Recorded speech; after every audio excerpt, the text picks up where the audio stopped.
This program features live coverage of an African safari and may include animal kills and carcasses.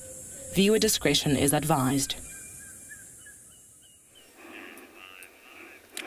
Jumbo, jumbo, jumbo. A very good afternoon once again. It's a lovely afternoon here in the Masai Mara. Welcome to this afternoon live safari.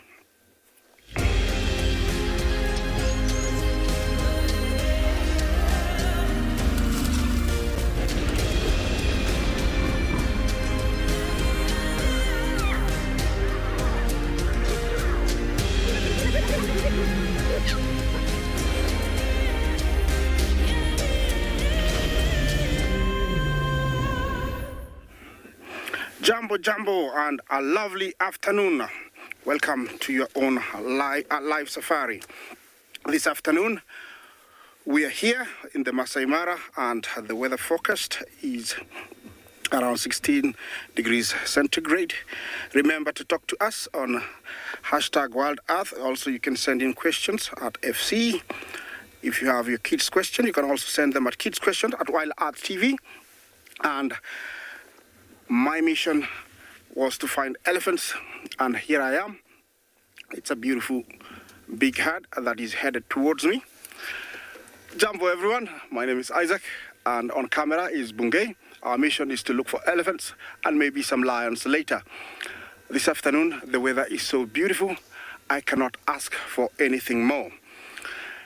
It is 28 degrees Celsius, but it seems like it will drop very fast because it's getting cloudy and there's a bit of wind, but I'm not complaining about that. I'm enjoying what's all around me, and that is the kind of scene nature has set for me to start this wonderful afternoon. Elephants, they are doing very well, and I'm loving it. These huge pachyderms were very threatened about 20 years ago, even 10, and even now in some places they are not very safe. The Mara Triangle has become a safe haven for these elephants, and we are seeing lots of babies. Not only that, we have new arrivals of huge males, some old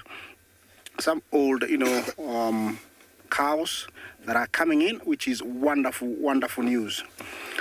I'm going to let one of my other colleagues introduce himself or herself.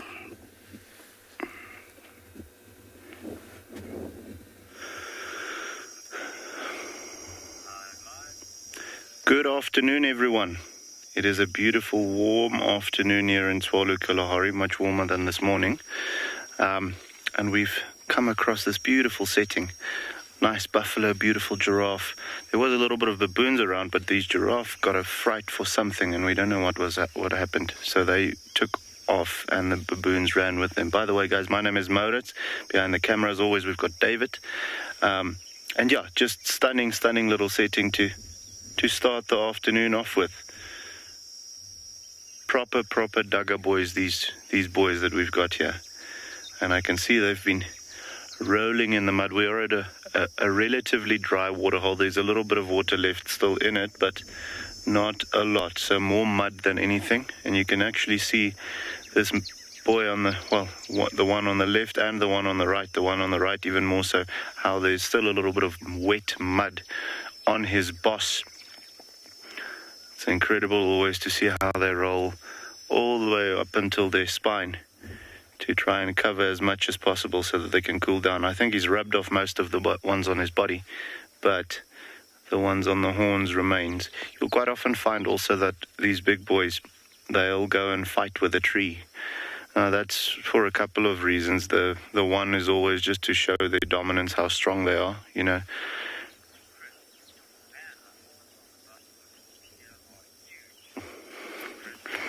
Chris, you're absolutely right. The horns on the buffalo bulls are huge.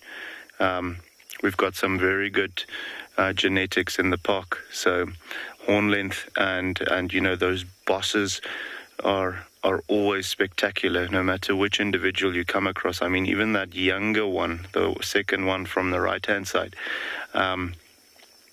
you can see his horns are almost going to be the biggest of the four of them. And he's still a relatively young one. You can see the character on that boss is not quite there yet, you know, that rough look to it. So yeah, he's still filling out, and that's going to be incredible. Yeah, guys, we're gonna head on, see if we can find something else. But for the meantime, we're gonna just send you off to somewhere else, okay?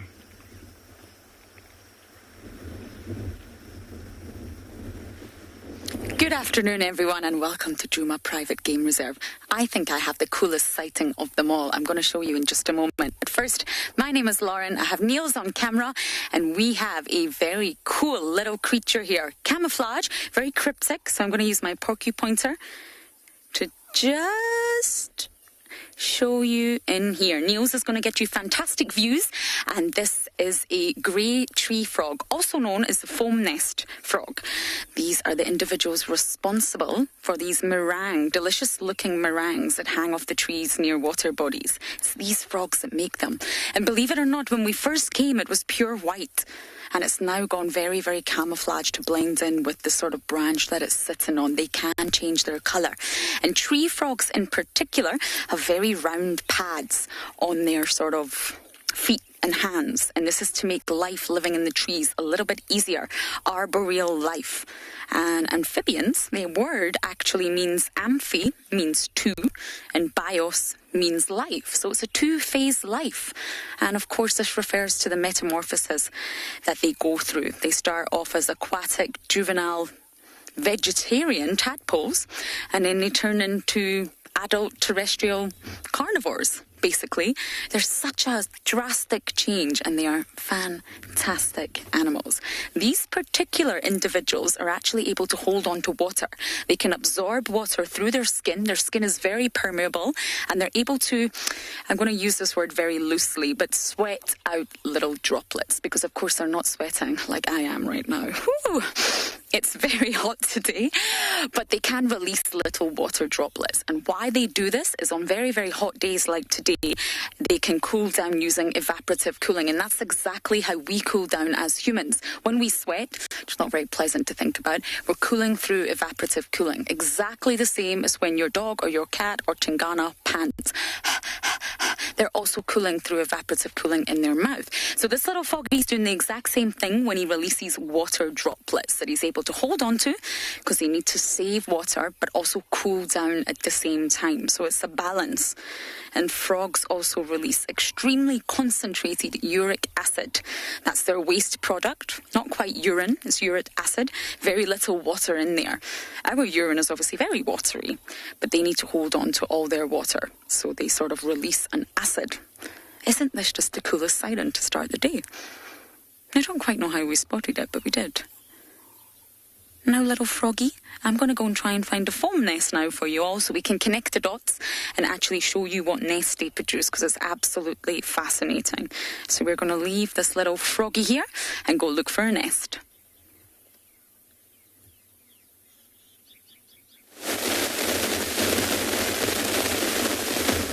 Good afternoon, everybody. warm welcome to and beyond Tswalu Private Game Reserve, to where we left off this morning. We've picked up in the exact same spot. My name is Matt, behind the camera we've got Craig, and this afternoon we've found those same lions that we sat with this morning, who were in fact on the road just up above us, just off to our right hand side. It's gotten significantly more hot than it was this morning, and to find these lions lying out in the sun is quite a surprise. I would have thought that they would have at least been in a half a patch of shade, but doesn't seem to be the case. This youngster on the right, a little bit restless. He, I think, is now looking for a bit of shade. And I wonder if his brothers or siblings and mom don't follow suit and do the same thing into that patch of shade there close to that quarry tree. But the three of them on the left lying out in the open and fast asleep for now. A couple of ear twitches every now and again, a couple of those biting flies, I think, relentlessly doing their work on their ears, odd tail flick every so often. But with temperatures like this having risen as much as they did, I would have thought that they would have maybe moved to a bit of a watering hole, or an area where things like nyala or maybe some wildebeest would have come to throughout the day. But that doesn't seem to be the case. The one that you see lying on the left-hand side, you can just see those spots on its belly, which is an indication of its age. That's one of those young male lions of this pride. They are now probably about 18 months old, so just about at that time when they'll get pushed out of the pride by the dominant male that we saw this morning with his brother, and they'll be off to fend for themselves. And it is amazing, we a month ago filmed them when the three of them sat patiently at a watering hole waiting for the mother's return to them with their next potential meal. And then now this morning, about a month later, we watched them unsuccessfully try and hunt warthogs. But they were the ones who initiated everything. They got up, they tried to flank around one another and chase them towards each other, but no luck there. So at least I'm sure a little bit later on this afternoon, when it cools down a little bit more, they'll look to get up and move again and potentially find their next meal. So I might leave them for the time being, carry on, see what else is out there, and then return a little bit later when it's cooler.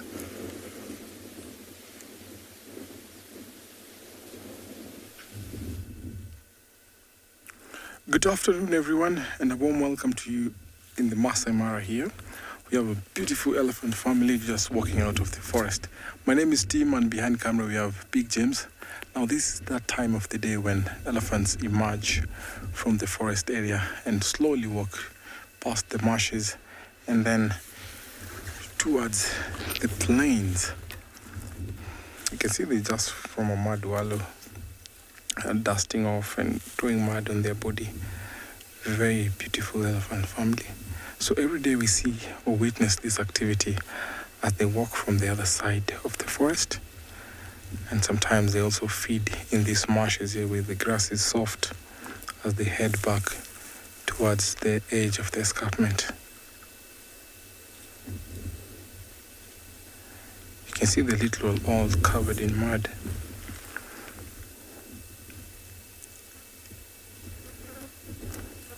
The grass is much softer there, that's why you see they're all concentrating on feeding on that grass. And then they dust it off. So the matriarch has actually made them stop, because all of a sudden they're just walking in a hurried way, then they got to that spot and decided to eat, and then they slowly move off.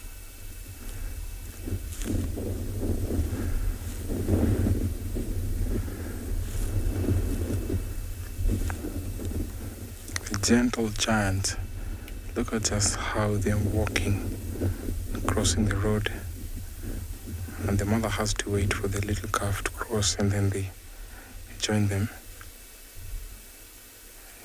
Make sure that no calf is left behind. Just slowly following the calf.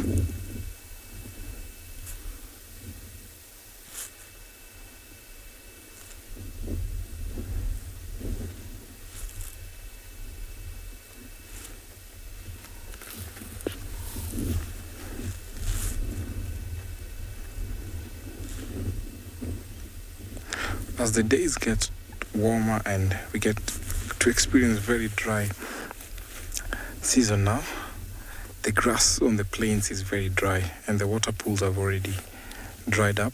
So they always come to the marsh area and end up to the river and cross the Mara River to the other side of we call Musiara Marsh.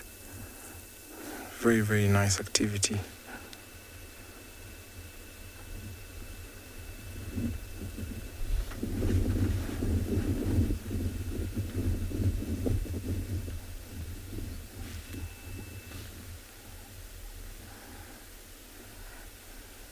See how they select grass, pick, and then assist with the foot, dust it off, and then put it in the mouth. Very clever elephants.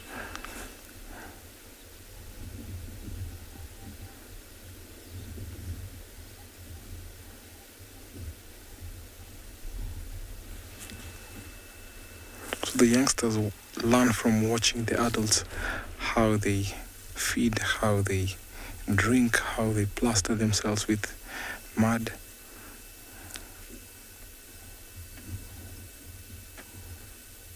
And the role of the matriarch is to teach the youngsters how to maneuver and how to go on with their daily lives. So as I watch these elephants slowly walking out towards the escarpment, let me take you over to another live location.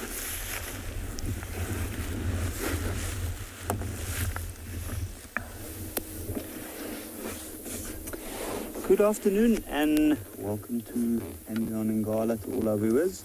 This afternoon we have a tawny eagle perched up on a dead knobthorn tree.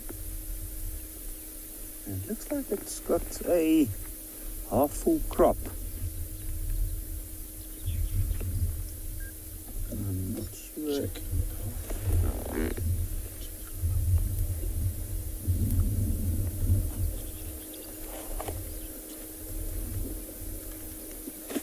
I'm not sure exactly what it's eaten.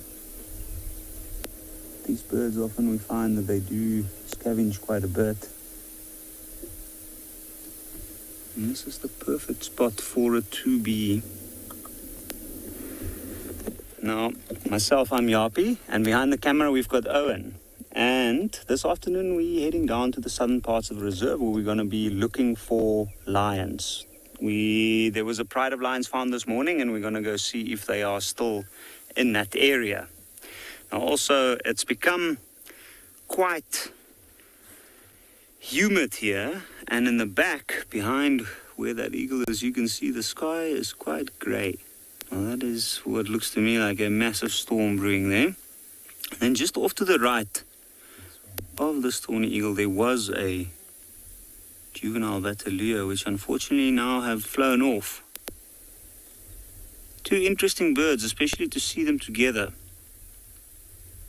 In this particular area, we often find that they are the two first birds near a carcass. And what's so interesting about that is I think that maybe they had the remains of something nearby. You can see that bird's perched up high. It's got a brilliant view of this area. This area is generally more open than the other areas we have on Ngala. This is a knobthorn veld. You can see the dead trees here. They're also knobthorns. It's been debarked by elephants a couple of years ago. And slowly but surely died off. And just have a look at that scene. Now I know nearby there used to be a nest. I think it will probably still be active, of a pair of tawny eagles, and they've been nesting here for a couple of years. Now, I'm not sure exactly whether this is the male or the female. I thought earlier on that it might be a juvenile.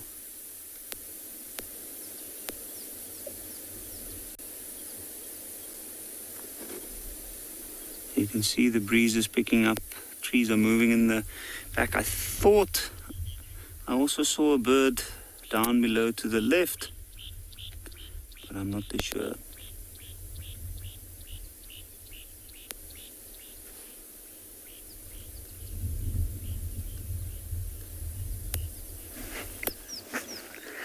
Good afternoon and welcome to this end of the Sunset Safari. It is the most glorious afternoon.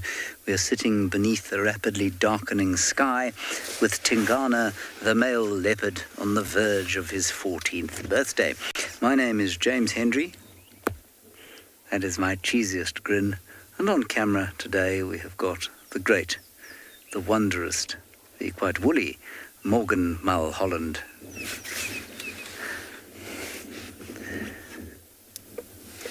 Tingana is precisely where he was this morning. He's hardly moved at all. So we'll spend a bit of time with him and then perhaps move on. There were some lions found on Biffle's Hook, which is the reserve, the northern reserve that we're allowed to traverse these days. And I'm not sure if they're in signal range, but we might try them a little bit later depending on what Tingana does. I suspect he'll get up at some stage and go and have something to drink.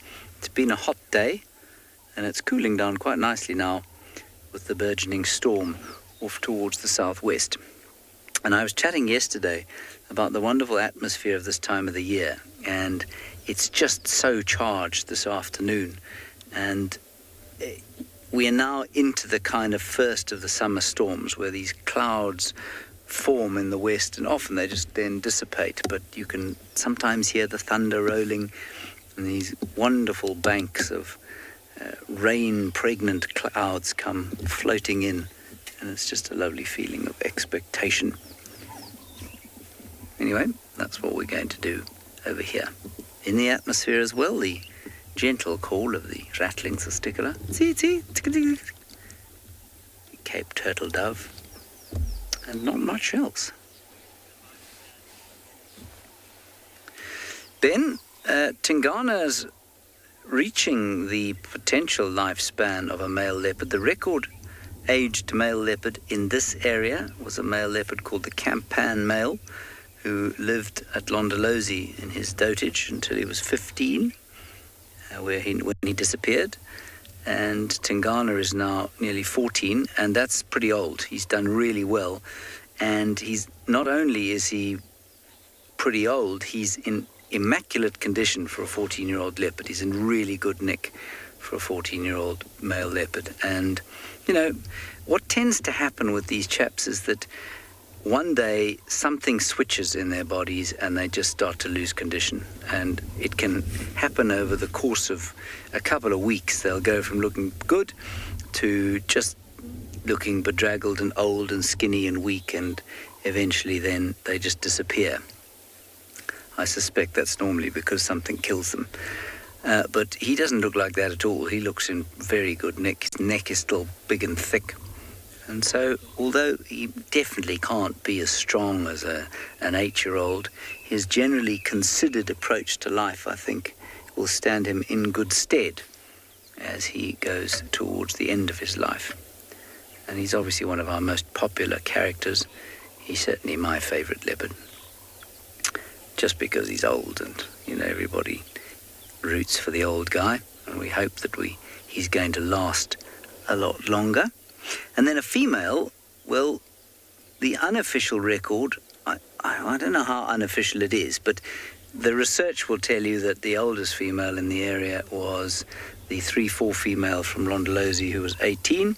But I don't know how true this is, but I don't know why it shouldn't be. 19 was the supposed age of Safari, and she was a leopardess who came from this area, and she was mother to Tandi, who you may have met, and she wasn't mother to Tandi, she was grandmother to Tandi, grandmother to Quarantine, the male leopard, grandmother to Hosanna, the male leopard, great-grandmother to Tlalamba, and the new young son of Tandi's grandmother to Kuchava. So, no, great-grandmother to Kuchava. It's all difficult to work out because these cats are all such similar ages. Anyway, so Safari was apparently 19 years old. I'm not sure why that shouldn't be correct, because, people do know the leopards of this area really well, and so it's most likely that that is correct. But that's very old for a wild leopard. In captivity, you might be able to push them to 20, but then they just seem to age. And obviously, a bit like, well, my parents, frankly, this cat likes to have a snooze in the afternoon, and that's what he's going to do.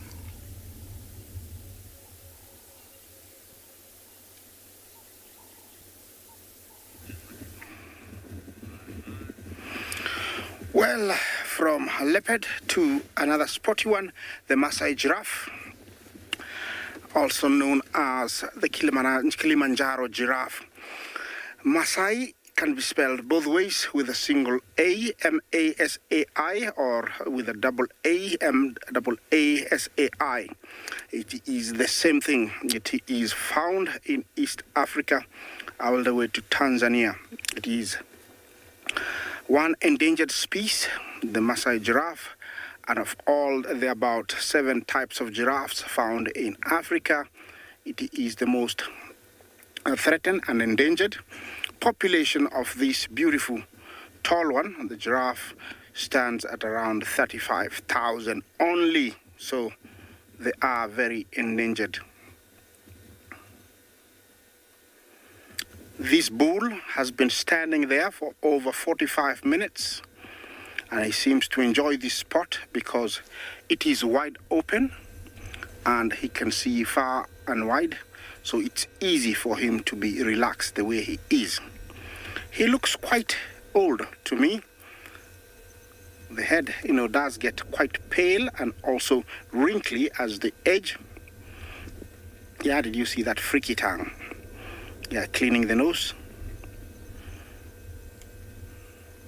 Bending down, what do you want from the ground?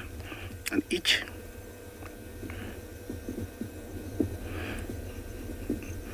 Yeah, that is, I think, the tightest they can bend their necks. Remember, they have 7 vertebrae, and each can be as long as around 24 centimeters. So it is quite long, and there are 7 of them. So it's a very long neck. Big bulls like this will weigh a good 1,700 kilos. And the Maasai giraffe has got these blotches or patches that extends all the way down to the ankles. That's how you identify the Maasai giraffe. Looks like he has decided to move on. Are you gonna take a drink? That would be nice for us. No, not interested. Remember,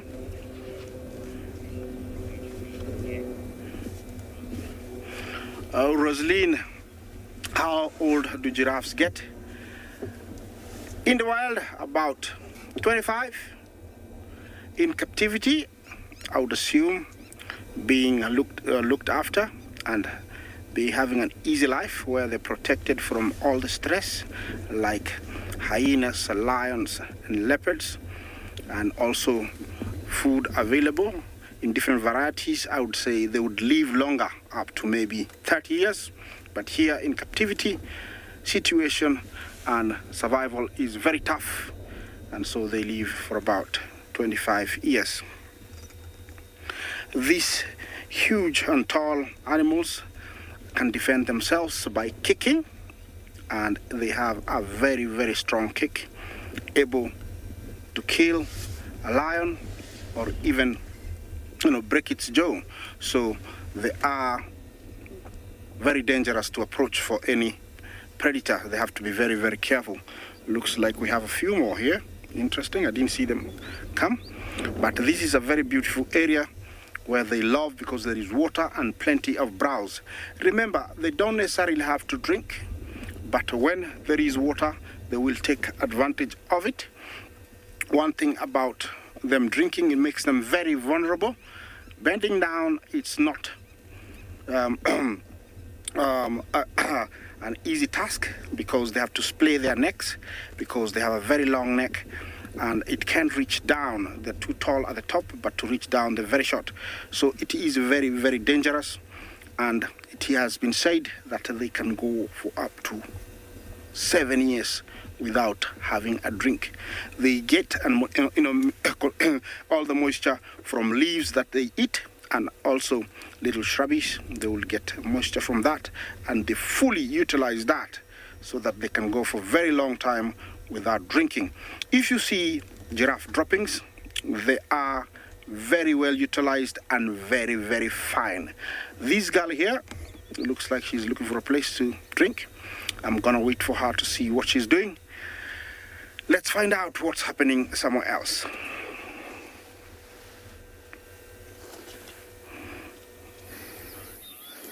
This epic level sighting is going to make some of you smile. James Richard, I hope you're smiling. This is butterfly number 1 of my seasonal list. I'm starting from scratch again, and I'm pretty sure we have the African common white here. Please correct me if I'm wrong. I'm a little bit rusty. But I collect a list of all the butterfly species that I see each summer. And here we go. This is number 1. You can see it's clinging on with its 6 legs, probably enjoying the breeze. There's a really gentle breeze coming through, which is rather delightful considering the heat. Now, butterflies, they like to juice. They live on an all-liquid diet, just like juicing. I tried that 2 weeks ago and failed miserably after one day I was starving. But they don't necessarily really eat, if you like, because they have a proboscis, which is a long appendage that they curl up, and they're able to uncurl and suck up liquid, just like a straw, really. So they will, of course, suck up nectar. But don't be fooled. Butterflies actually have been seen drinking blood occasionally. And this must be to get some sort of mineral or some sort of maybe even amino acid that it's requiring. But butterflies have been known to drink blood out carcasses. And you will also find them in puddles sometimes, drinking up water. So they can't chew. They don't really have mouth parts like mandibles or sort of any jaws that other insects have. They're literally using their proboscis. And sometimes you can see it. I can't quite see it on this individual, from my monitor at least, but it just sits under the chin, if you like. And it's a tubular structure that they actually have to assemble it themselves. Once they sort of emerge from the chrysalis, they don't fly straight away. Their muscles are not ready, they're not warm enough, they haven't stretched open their wings. They have to wait a little while before they can fly. And they also have to assemble their own mouth parts. That's rather unfortunate. Imagine we had to assemble our own mouth parts. Anyway, the mouth parts is in 2 pieces, 2 separate pieces, and they've got to sort of merge them together to create the proboscis.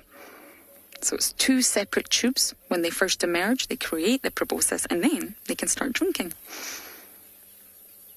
Oh, aren't they stunning? Fascinating creatures. I can't wait to get back into butterflies this season. Although they do have a dark side. We shall come to that a little bit later. But nectar is mainly sugar, fructose. Natural sugars, and they really can't survive on that alone, and that's why you will find them at muddy puddles. They need minerals. They can't survive on sugar alone. They've got to supplement. They need minerals and salt. Look at it clinging on. So what they're actually after in blood, I don't quite know. But it's quite a common sight to see them drinking up blood. And they do say that males tend to drink in mud puddles. They call this puddling. I love that word, puddling. Puddling. You tend to find more male butterflies than females because they require more minerals because they incorporate into their sperm than the females do. And when the male mates with the females, he actually transfers the minerals to her during mating, and this helps her improve the viability of her eggs. Oh, well, bye, butterfly. That was a short, brief, but wonderful sighting. We had a dragonfly this morning and a butterfly this afternoon. It's all very exciting. So I'm going to head west now because there's a fresh drag mark by an unknown murderer, and we're going to go and find out who it is.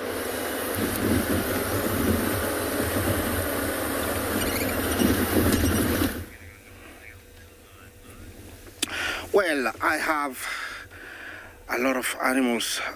How lucky am I? I have elephants here again, and this is a beautiful medium-sized herd of about maybe 12. It looks like they're comfortably eating one of their favorite grass. It's called elephant grass. Believe me, the elephant grass is so tough. Local tribes here use it as a broom. Yes, and elephants find it so soft. They are the only ones that can eat it. I cannot blame them. I can imagine, the jaw power, it's able to rip off, the trunk is able to pull it off the ground, and then, the jaw and the molars are able to grind it. And also, look at that. That's what, called the elephant grass. That is it. Yes, that's how she eats it. It's, apart from, elephant, the only other herbivore that feeds on this tough grass is the buffalo, but they normally nibble on the top, the soft bits. So that's where they feed on. Yeah, this is a very beautiful medium-sized, elephant. I would say she's about maybe past 25, and she looks like that calf really wants to have a drink. They normally beg, as you can see, using their trunk. They will touch their mom, on that side that they want to drink. They'll touch, and she always stops and places her specific leg where the calf is forwards, so can give way for the calf to drink. Usually, I think they don't drink for very long, but I think the amount of milk that comes out could be like a tap. Yeah, remember to talk to us, #WildEarth. Questions and comments are very welcome. I think she has picked up my voice. As you can see, she did, spread her ears. Don't be mistaken to say that that is the whole ear. The ear hole is in front of that large ear. It's very tiny, but goes straight deep into the brain.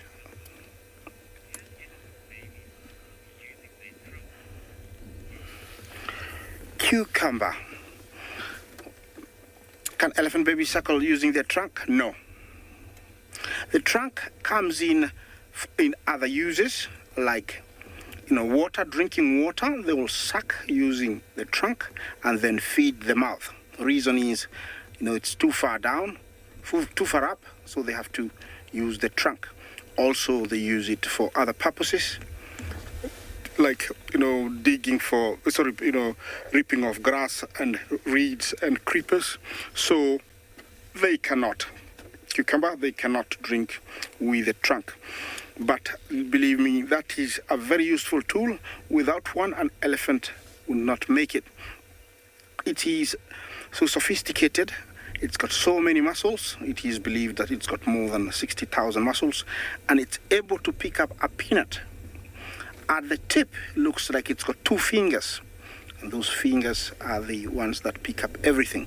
That calf is really looking forward to drinking. You can tell it's been, having a drink. It has gone around to the other teat, and mom has given a chance to drink.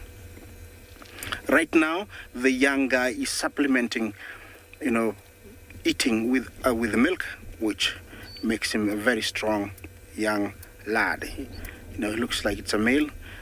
It's hard enough. Mom is still waiting for it to go for more, but I think it's hard enough. Okay, you don't want any more? It will suckle almost to around 2.5, but it will stay with its mother if it's a female, maybe for the rest of its life. If it's a male, it will start associating with bulls at the age of around 10 to 15, where it will split. Normally the behavior is seen where they split off from the breeding herd and start dragging behind, and then eventually they mix with a bachelor group. Yeah, looks like mom has decided to rest her trunk on the tusks, and take a little bit of a power nap. Okay, it's time to move on. Yeah, their gestation is very long. After it weans the young one at around 2.5, 3, it will come into season, where it sends low frequencies, low vocalizations, far and wide, up to around 5 kilometers, where males pick up and they will head towards her. She will mate, and when the young one is about 5, she will give birth once again. In their lifetime, they can give birth up to around 12 young ones. Yeah, the young one is really showing some love to mommy, scratching the inside of the ear. Look at that. Cool. Well, I'll let you enjoy this beautiful scene here as we take you to another live location.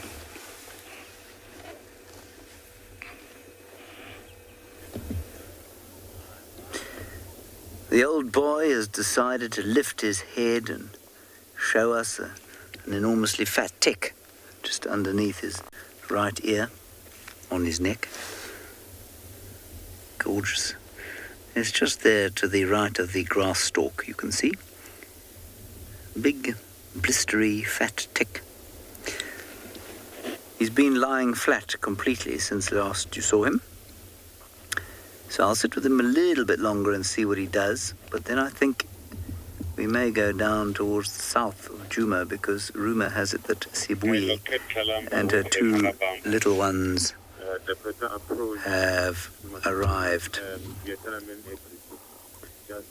And as I say that, Fanoti has just called in that he's found Tlalamba on a kill, which is most impressive.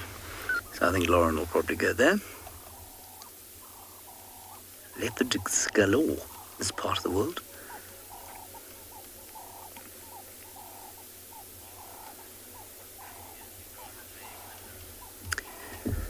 Margot, you'll find that Tingana is unlikely to lay at all.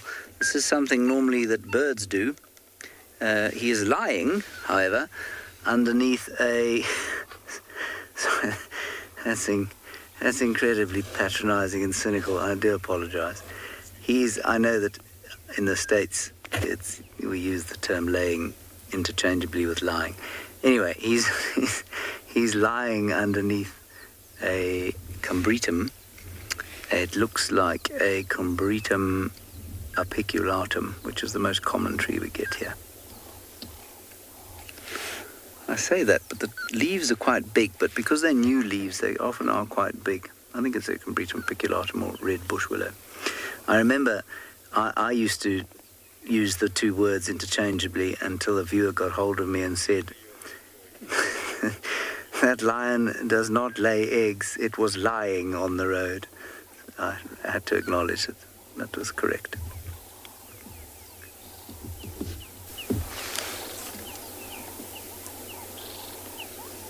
I must say, he's very comfortable.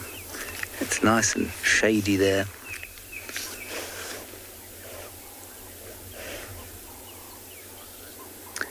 Rosalind, it really depends on the leopard. He's got quite a big dewlap, this chap. I mean, I don't know what you mean by how big, as in how much skin. I don't know. I mean, his hangs about 6 inches below his throat, I suppose. A dewlap, for those of you who don't know, is the kind of flap of skin that hangs below the neck. There are a couple of people that you might know that have dewlaps, but leopards and eland, for example, don't get dewlaps because they're overweight. They get them, we think male leopards get them either to signify some kind of dominance or to protect their necks, the vital parts of their necks, should they get into a scrap with another leopard. But some leopards hardly have a dewlap at all, and Hukumuri is a good example of a leopard that really doesn't have much skin hanging below his chin. He's not very jowly, whereas Tingana is. He's got a good-sized dewlap. It is in no way an indication of ill health, though. He really is looking great.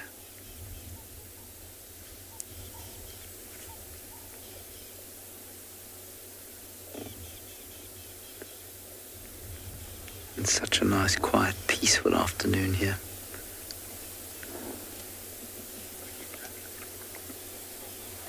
So I think what we will do is leave him resting under his little combretum tree, and we'll pop down and see if we can find Sibuyi and her cubs, and maybe come back here a little bit later.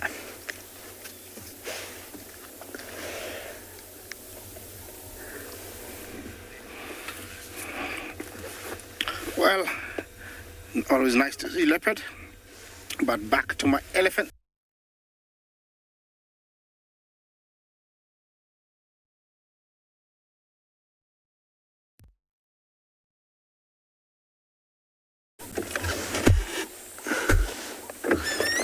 Okay. Bye-bye, old boy.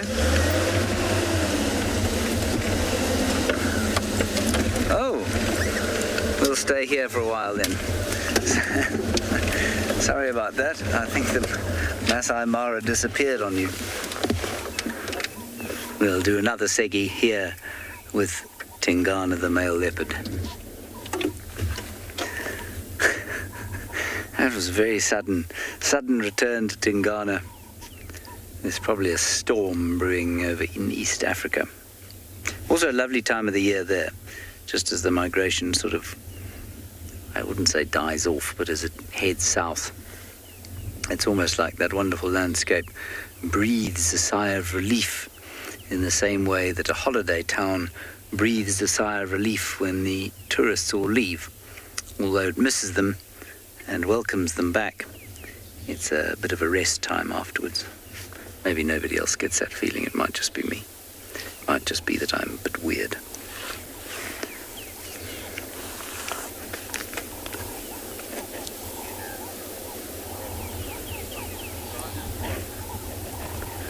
Good afternoon, Jenna.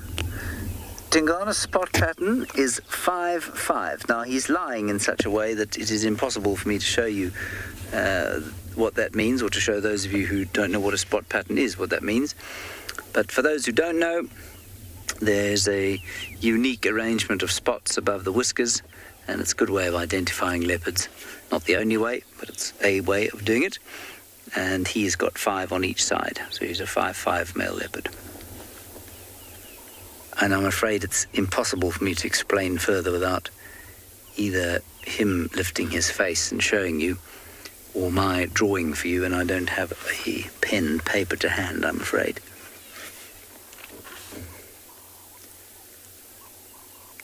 But if you wanted to recognize him, I mean, his face is so distinctive now. It's got that old gnarled look. He's got a mangled left, or the top of his left ear is a bit mangled.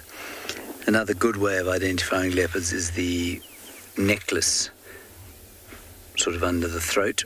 In the white patch of hair on the chest, there's a unique, well, I mean, all of the spots on a leopard are unique, but it's an easily recognizable grouping of spots on the neck that they call the necklace. But in theory, you could pick any piece of his body you wanted where there was a distinctive spot. His one-time consort, Kurula, had the word "wow" written across her forehead. It was quite astounding. I couldn't see it until somebody took a picture and then drew it for me, and then it was obvious. I've never seen another leopard with a sort of word written in spots. So she was quite easy to recognize from that once you knew what you were looking for. The hyena is a bit more difficult because it is the spots on the body that people look for, and if you have the ability to recognize things that I do, they really do all look the same, and you've got to really stare hard at a picture and the animal, and then the picture, and then the animal, and then the picture, and then the animal, by which time the animal's gone, and you kind of think you may have got an identification. But some of you are utterly brilliant at identifying not only hyenas but leopards from sort of single spots hiding behind a Combretum apiculatum bush.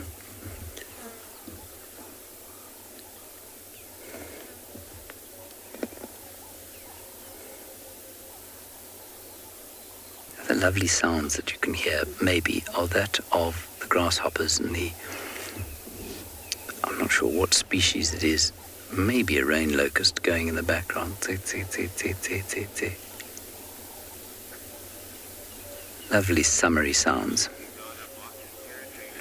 No, Anita, I would say that he is not behaving in a manner that is territorial at the moment. I think it's because he's old, and I think he's avoiding conflict. But I do think it's quite interesting that he's been walking so far to the south of late. I mean, he went all the way to Mala Mala the other day, which is a long way to the south of where we are now. And there's, I think, probably one of two likely reasons that he's doing that. One is that he's being pressured from this side by other males like Nhlangula or Motswiri. I'm not entirely sure of the layout of their territories, but I know both of them have been seen around here. And so he's tried, an area further to the south. More intriguingly, however, is the fact that Molwati, the male leopard, seems to be almost absent from Djuma. We very seldom see male leopard tracks down south in Djuma. I think Tristan said he saw one set of male leopard tracks while he was here over the last 2 weeks. And I am beginning to wonder whether Molwati, who is terrified of vehicles, hasn't decided to hell with this and gone off to find somewhere else to live because of the vehicle concentrations around Djuma, Little Gowrie, Chitwa. And, with the increase in vehicles post our lockdown, I wonder if he hasn't just found himself another niche somewhere. I know that he has been seen in Mala Mala. This is Molwati. And so it's possible that he's moved south, and so Tingana has expanded his home range. I mean, I hesitate to use the word territory now because of the absence of Molwati there. And, I think that if he could detect no other male leopard presence, I suspect he'd start to mark again and maybe even call. But, he's not doing that now. Not that I've seen. I watched him just before I went home about 2.5 weeks ago. We had a nice sighting of him one evening, followed him for a long time, and he didn't spray once. And it was after some rain, and you'd expect that a territorial animal would have made an attempt to mark some territory then, but he didn't. So I don't think that he's being particularly territorial, no. All right, we're going to try again now. Here we go.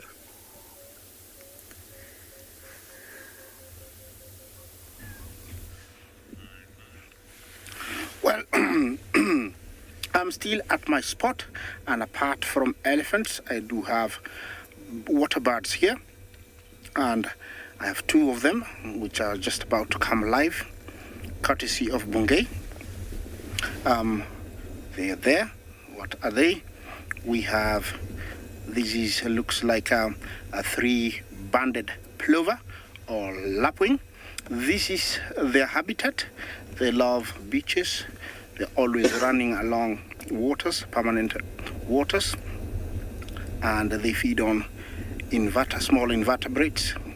They're always running and probing the ground to get them.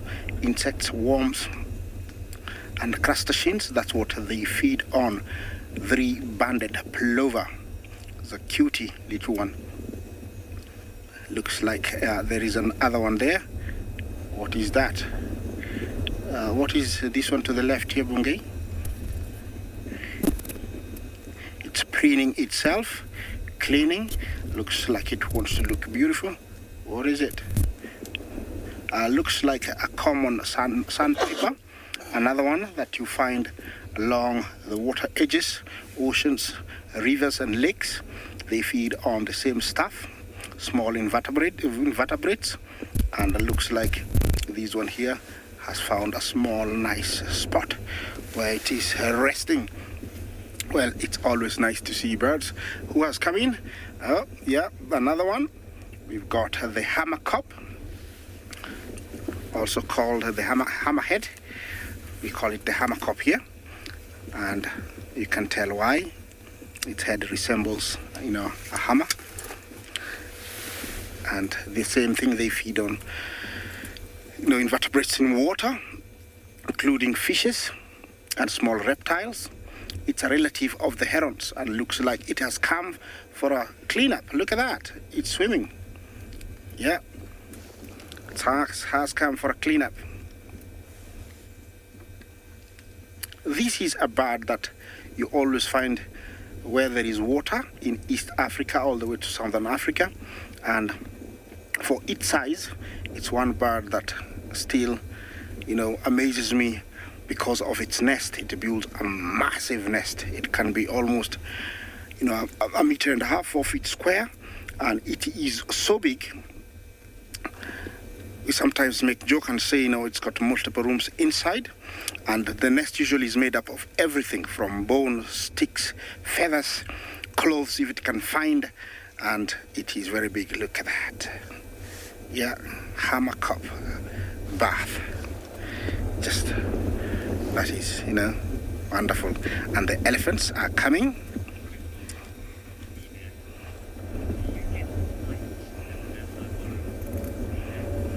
Finak Jumbo. We do get snipes. They are migratory, and we get them from August all the way to April. We have the painted snipe. It's the one that we find here. It's the only one. It's an amazing bird to see, very secretive, and has got a very long beak. Finak. Well, my elephants, I think, have done what I thought they were going to do. They've come for a drink. I'm hoping that they're gonna get closer. Remember, these huge animals have to drink every day. Their system dictates so, and a fully grown elephant will drink a good 200 liters of water. They need that. Everything they eat takes about 4 days to go through the tummy, so it's utilized the way it's supposed to.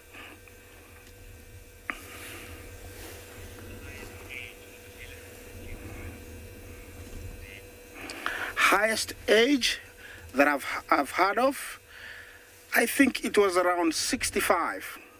I don't remember her name, but she was in a park called Amboseli in Kenya. She died of old age. I think it's around 65. Now it's drink time and the whole family is here. I'm hoping that they're gonna have a bath and do what elephants do when they get to water. They're usually very playful around water, even swimming and rolling, they do it. But I don't know what they're going to do with my little water that nature has provided here. Look at that. Remember, this is live. It's coming from Masai Mara, the Mara Triangle. This is a good size breeding herd, and they are enjoying the afternoon, and it's time for a drink. This is very good water. Actually, I could drink it myself. And there we go, drink time. This is where the trunk comes in very handy. The grounds here are very sandy because they come up from the hills. The Olololo Syria escarpment brings all the sand, and so it has been sieved and naturally cleaned, and so it's very clean water. That's a beautiful scene we have here. Hope you're enjoying it.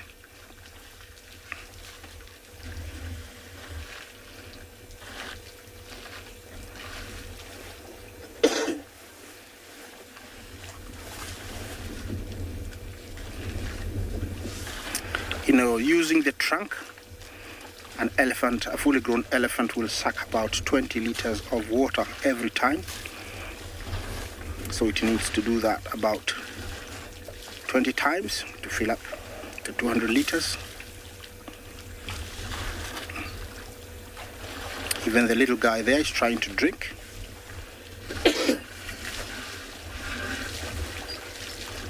I'll just go quiet so you can hear the sounds.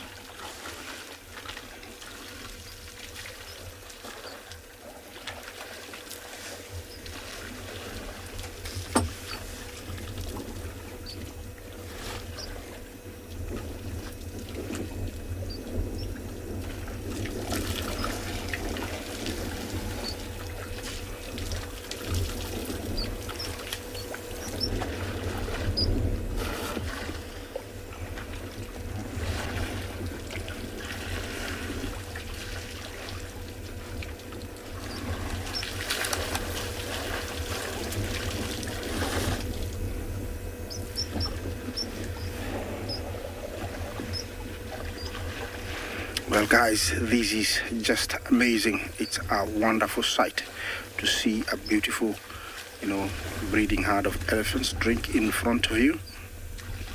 You always see one or two, but it is, so beautiful to see them, right in front of you, having, the drink and being so quiet. Hence, they're so big. Yeah, I don't know if they're gonna come closer towards us, but I think I'm just loving what, they're doing.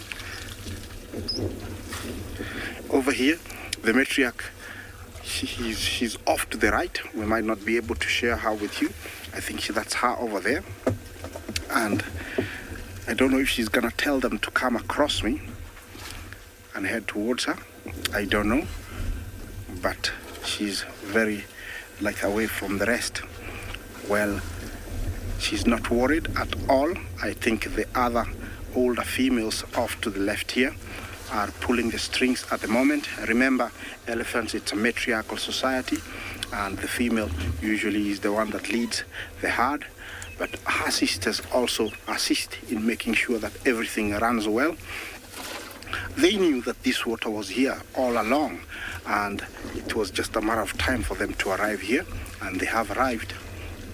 After this, I'm sure they will be given another order to follow, where they'll be for the rest of the evening.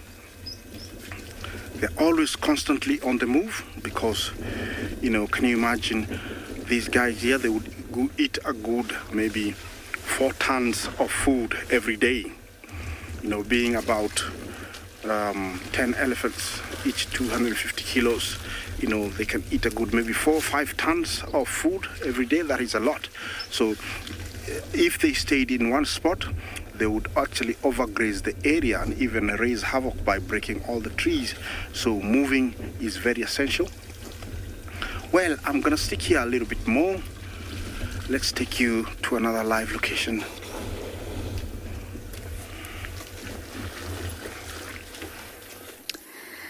Well, I'm just sitting here thinking about getting me some lemon meringue pie.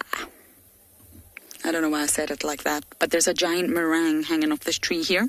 Now, it's not active, and it's obviously not meringue. It's a foam nest. It's exactly what the females of the frog I showed you earlier, I don't know whether it was a male or female, they produce this. Now, this is no longer active, it's dried out. Normally, they're very moist, and it's such a fantastic sort of reproductive method for these frogs. Of course, I mentioned earlier, they're arboreal, so they live in trees. So what's the best way for them to successfully fertilize their eggs and ensure that they go into the water? So they hang them on trees like this. And if Neil's able to show you, there's a very, very small puddle of water down below. And the aim of the female is that the tadpoles will come out of the foam, the meringue, and drop. It's quite a drop. It's far taller than I am, maybe twice my height, into the water below. Sometimes they do it on rocks as well. And basically, the female uses her hind legs and rubs them together very, very fast as she's secreting a sort of liquid from her oviducts. It's an oviduct secretion. And with the movement of her hind legs, it whips up this liquid into a foam. And basically, she does this with the assistance of a male during amplexus. That's what you call when frogs mate. It's amplexus. There's different types. We'll get to that. But basically, she'll be mating with the male, and the two of them will help create this foam. But there'll be lots of bystanders. Yes, it's not a very private affair, shall we say. There'll be lots of males watching, or maybe I should say waiting. And because it's such arduous work, and it can leave her feeling really dehydrated, sometimes she'll stop the amplexus, climb down the tree, go into the water, hydrate, and come back up again. Now, when she comes back up, she actually may resume mating with a different male. So that'll be different sperm that's thrown into the mix. And sometimes, when she goes down to the water, one of the bystanders in attendance will actually just secretly put his sperm into the mixture. Now, that's competition, intra-specific competition within the same species. They're all trying to compete for this one female. So you'll have all the males that she's mated with, their sperm. Then you'll have sperm of the naughty bystanders, all in the mixture. And hopefully their sperm will get to fertilize the eggs, depending on how many eggs there are. And this is actually sort of done on purpose because it improves genetic viability of the brood. The strongest wins normally. The bravest bystander may win if he's brave enough to do it. And the foam basically keeps the tadpoles from dehydration. Very hot days like today, the foam is very, very moist. It lets the tadpoles grow a little bit until they're ready to fully come out. And it keeps them nice and moist for their juvenile aquatic phase. Isn't that just fascinating? Now, once the tadpole's hatch starts to die, you see it looks a bit dilapidated. It looks like there's nothing alive inside. It's not so pure white. It doesn't look moist there. It does look like a hard, dry meringue. You can tell that there's no tadpoles inside. They've already emerged. So there's not so many around, but I can assure you as we go further into summer, once the rains really, really come, there'll be more of these popping up everywhere. And eventually they just disintegrate. They'll fall off and they'll just biodegrade. Really, really amazing. I haven't actually seen myself tadpoles coming out of them. It's not a long process. I think if you wait long enough, you'll get to see the little tadpoles emerge.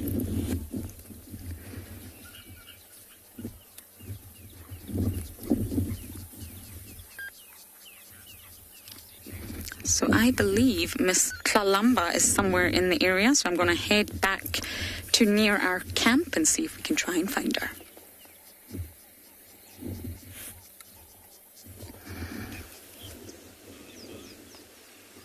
Welcome back, everybody, to Anvil and Pinda, where now that the temperature's starting to drop, we thought we'd return to those lines that we saw a little bit earlier.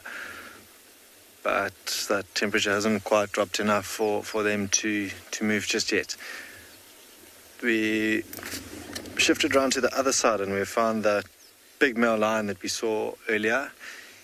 He tucked himself away in the shade of this quarry tree, and one of the younger males that we saw earlier joined him, and they both have been fighting flies for the past 5-10 minutes. You can see those ears twitching, and a short while ago, and I'm hoping that it happens again, it got so much that they actually woke up, sat up and started trying to bite those flies to get rid of the problem. It was actually quite amusing to watch, just to witness that frustration, which I'm sure you can all feel for.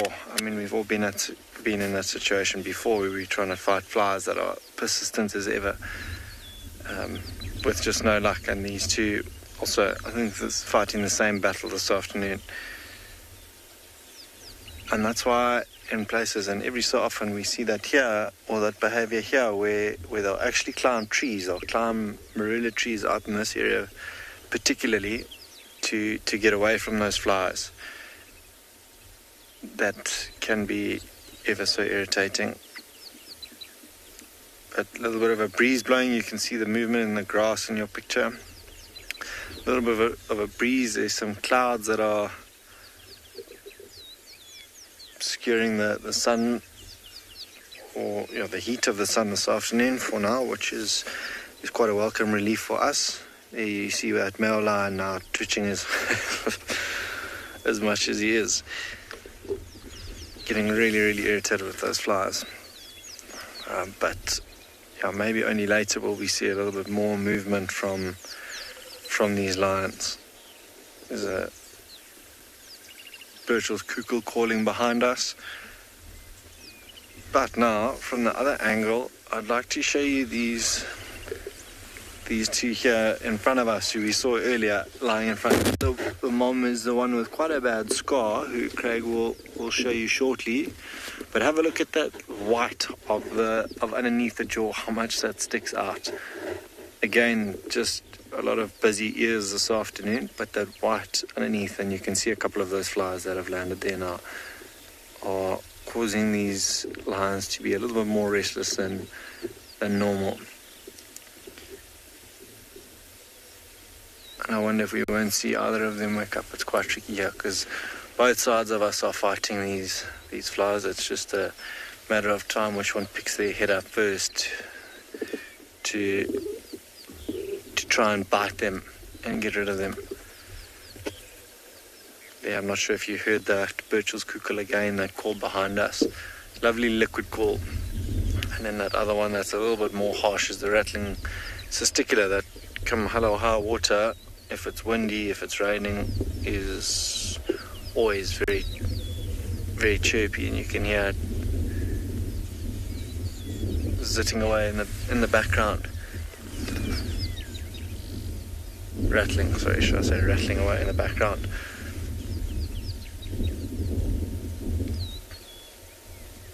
There's a rufous nape lark calling now as well, that is an unmistakable call of the bush. Having a look around now, there's actually not much in this area, and most probably because these lions are all lying out here in the open.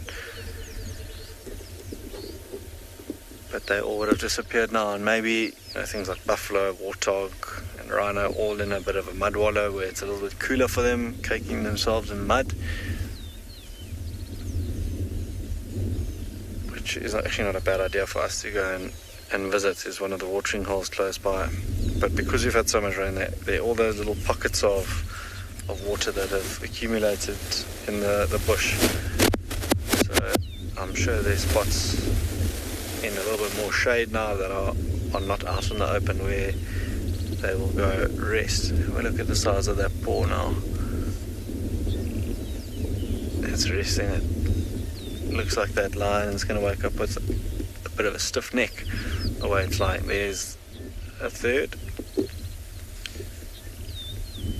That's just now entered into picture, and it's the one that's lying closest to us that had that quite a bad gash below its left eye that we saw earlier on today.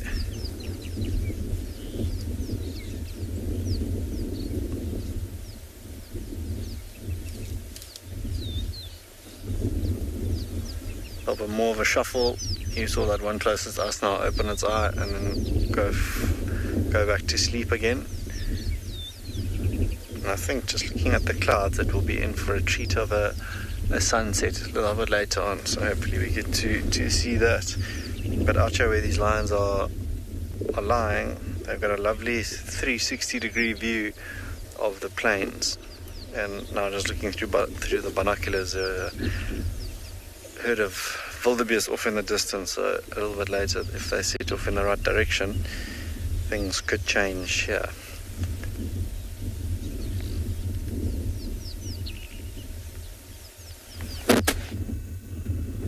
Welcome back to the Masai Mara. We have two lions sleeping here, and this looks like a mating couple.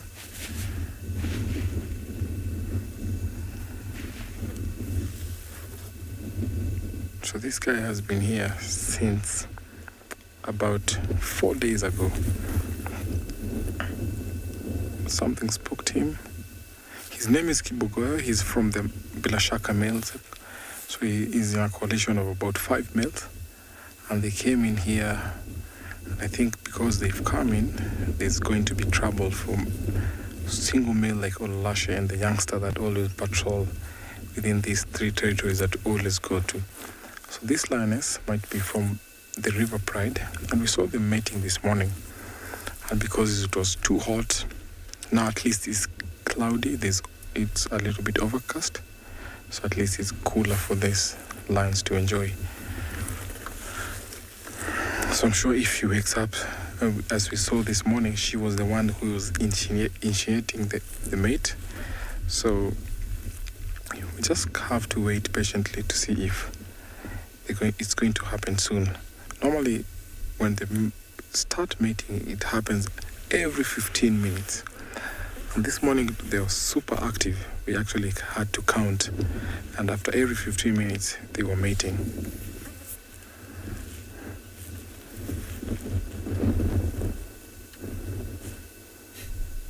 It's always a routine that these lions perform every afternoon or during the day. They end up sleeping, finding a good spot where there's shade and get to rest.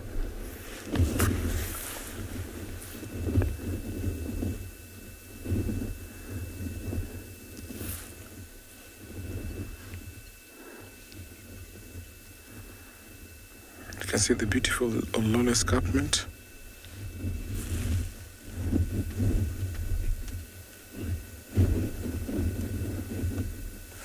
Thank you so much for your question. The life expectancy of a lion in the wild, they reckon, is about 12 to 14 years, but we've seen lions going over 14 years. So I'd say lions can go up to about 22, and the lionesses especially. But males sometimes, because of how they fight, how they're ousted out in collision. So I would say male lions can go up to about 16, depending on the collision. But lionesses live longer than male out here in the wild.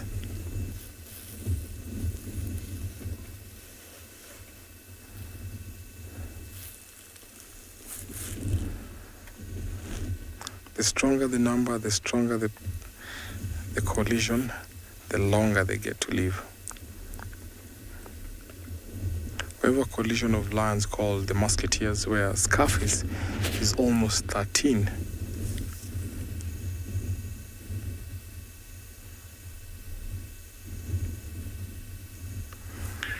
Dear watcher, yes, this lioness will actually feel it when she's conceived, and that probably happens maybe after 4 or 5 days. So the reason why they mate multiple times is because during that time it induces ovulation. So they don't ovulate as soon as they mate. So during that time, continual mating, that will induce ovulation. So eventually, towards the end of the mating, that is when they ovulate, and that's when she will feel conceived and then separate.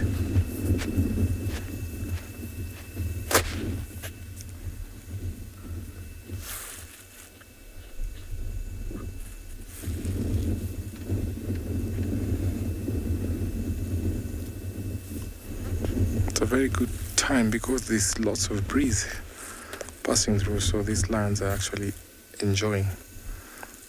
Before that, it was so hot because the cloud was not present. So we just seen the overcast just coming in, creating a big shadow, and the breeze is also what they also like.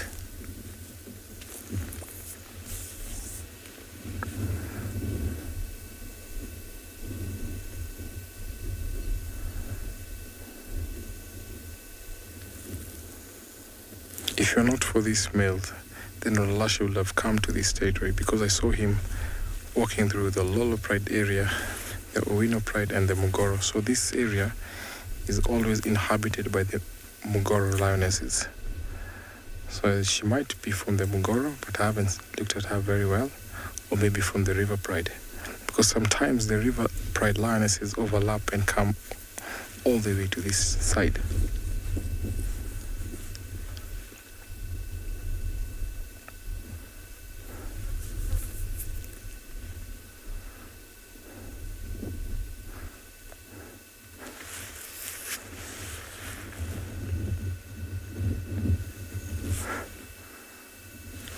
Butterfly, thank you so much for your question. Morning sickness is only witnessed in humans. So mostly in animals, they don't have that morning sickness. So we rarely see wild animals going into morning sickness.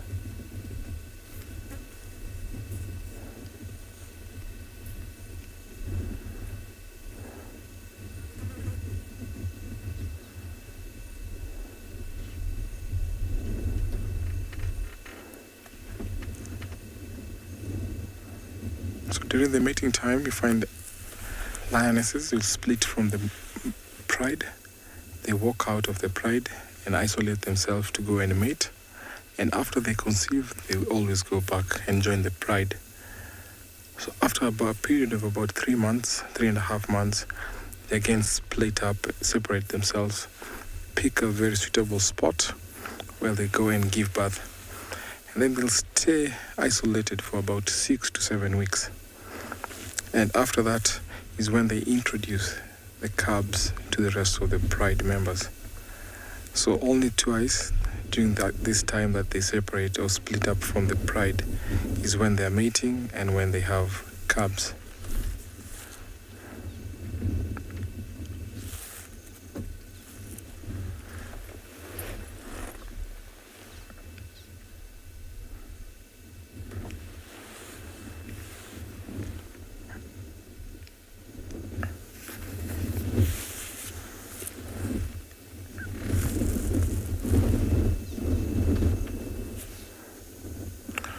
Joshua, thank you for your question.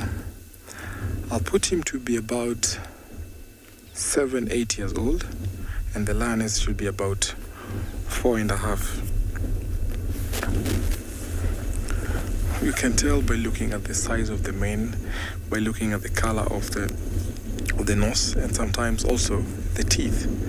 So the darker the teeth, the darker the nose, that is how we age lions. Because as they continue to age or to get old, their teeth tend to be very dark and the nose gets super dark.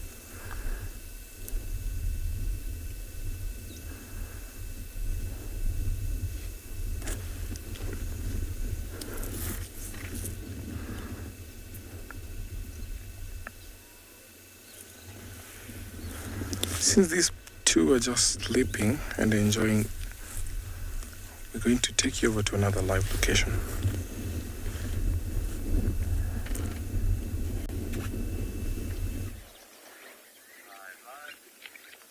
So guys, as you just saw the sleeping lions, I have to admit the last thing that I expected coming into this waterhole was a lion drinking water. I would also think that they would have been a little bit more horizontal at the moment. But you know, that's just the way the bush surprises you sometimes. So this looks like the female of the southern pride that doesn't currently have cubs. Maybe the one that we've been seeing mating on and off with the males over here. However, she looks a little skinny, not in bad condition, but she looks like she needs to hunt soon, which is probably why she could be active at the moment, just because she's a little bit more hungry than usual. You find that she might have gotten an early start on the afternoon, but very, very thirsty, as you can see. It's been a warm day, not blazingly hot, but it's been warm enough to deplete all the water sources or dehydrate the animal to a certain extent. Can't wait for her to fall pregnant though. If we have all three of the southern pride females having babies, that would be incredible. And it might have happened already, but very early stages. Last time we saw her mating with the males was maybe a month ago. So we'll see. Yo, she's thirsty. And yeah, as soon as she gets up and starts moving, because I don't think...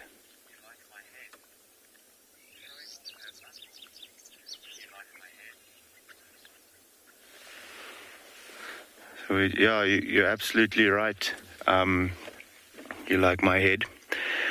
She is, you know, when they're in that crouching position, you get to see all of the shoulder muscles and, you know, the back muscles popping up like that.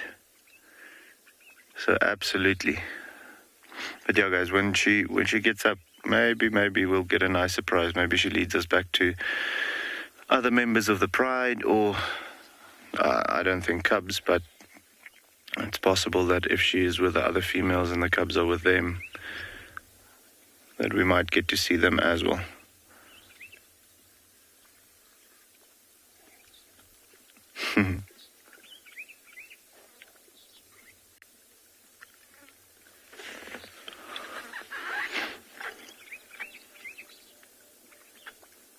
It's incredible when they're this thirsty. Typically, you can't really hear them when they drink as much as you do right now. But now it sounds like someone's throwing rocks in the water every time she puts her tongue in.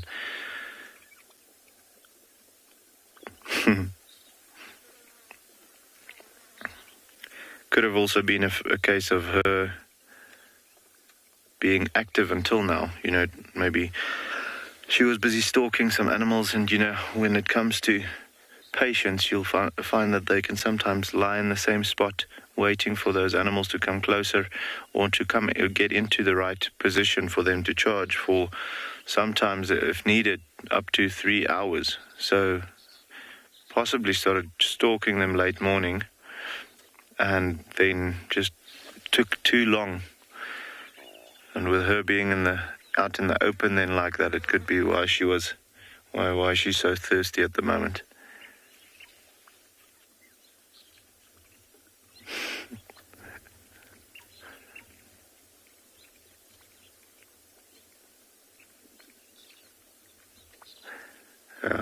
If she wasn't drinking so much or so vigorously, you'd be able to see that reflection in the water quite nicely. But yeah, guys, we'll stick with her for a little while and see what happens. If there's something cool that's happening, then we'll come show you, okay?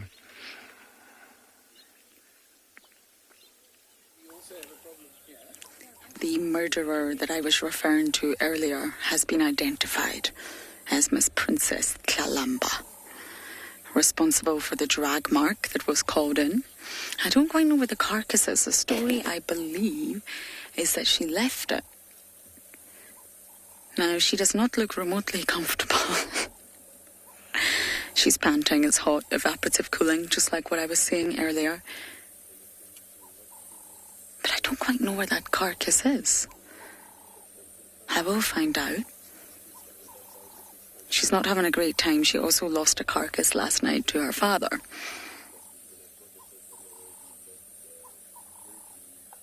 I think she always expects it, to be honest. Daddy's going to come and take. How can that be comfortable, Tlalamba?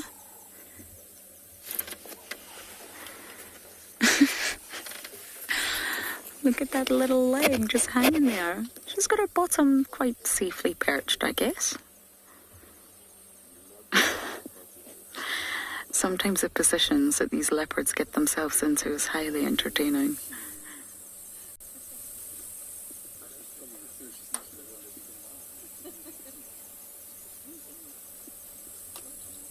This is her birthday month. Kalahari was born in November. Swazi had his birthday month in September. This is Kalahari's.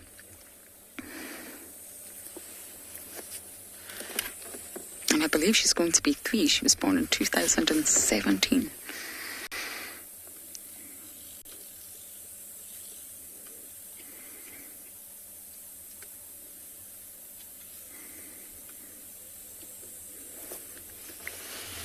I've always said that next year, 2021, will be the year for Kalahari. I really think early 2021 is when we'll see her mating. She's already vocalizing, she's already scent marking. But I really think that's when we're going to start to see Kalahari mating. And next year she could give birth to her first litter. And if she's anything like her mother, Miss Tandy, then she'll be successful. Tandy's on her 7th litter. Not all have survived, but still, Tandy's remarkable.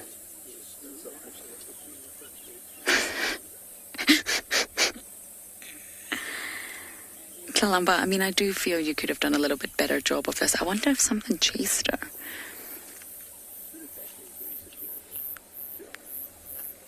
Oh, here we go.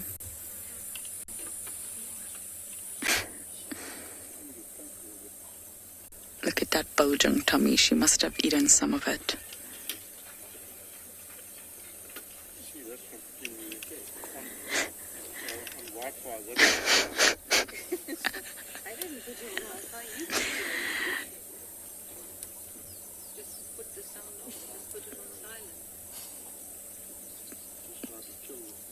Kalahari, my dear, are you stuck?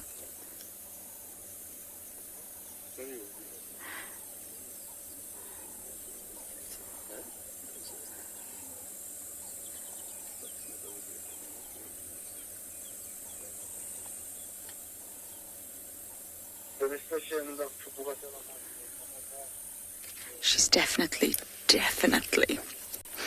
a fully grown female now. Look at her. She used to be very petite, very small. And she's still petite, of course, but I would say... I would say she's definitely bigger than her mother now.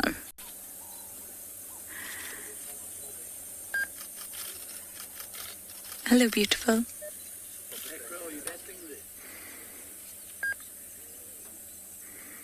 There's just a mini Tingana right there.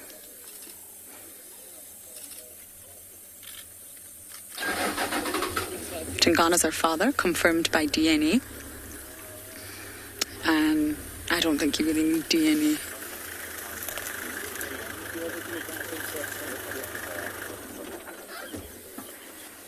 I think we may have to move forward in just a moment. There's other vehicles also trying to get... Aubrey, can you see? I'll go forward in 1 minute. I'll go forward in 1 minute.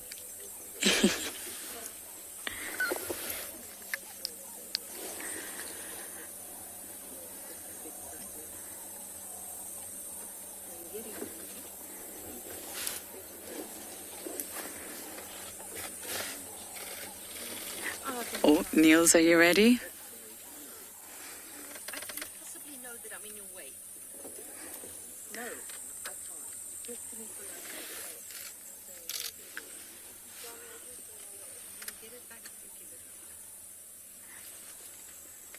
I wonder if she's going to go back to the carcass. I don't quite know where it is.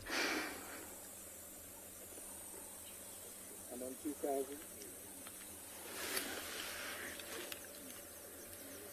What's this?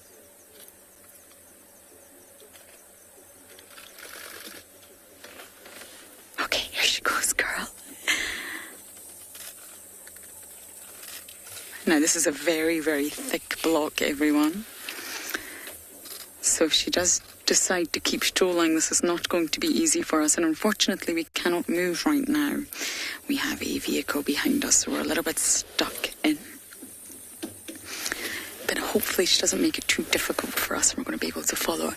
And I wonder if she will go back to that carcass. Yeah, we're really blocked in right now, but hopefully we can keep up with our princess.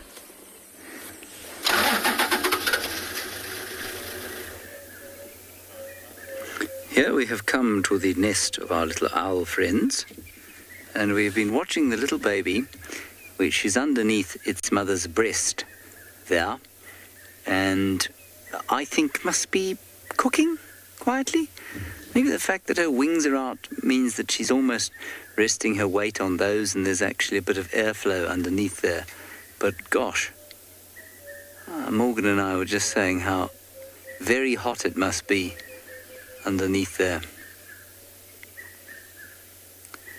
Now she's quite active because there's some alarm calling behind us. Some starlings are shouting and she's very aware of that. We'll go and check it out after this. So that could be a mongoose, it could be a leopard, it could be just about anything, and a mongoose, I suppose, would be the greatest danger to this owl chick. It's almost too small for a leopard to bother with, although if a leopard did spot it, that would not be good.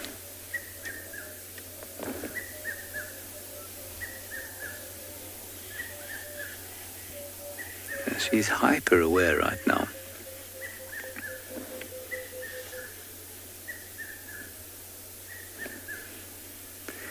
And the little one just keeps popping its head out from underneath her and then disappearing back inside.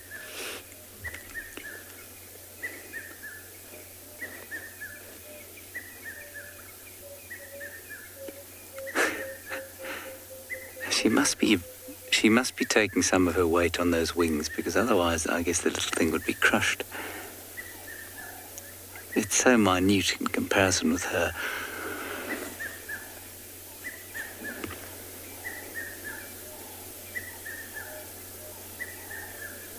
In the background, a lovely call of the red-chested cuckoo.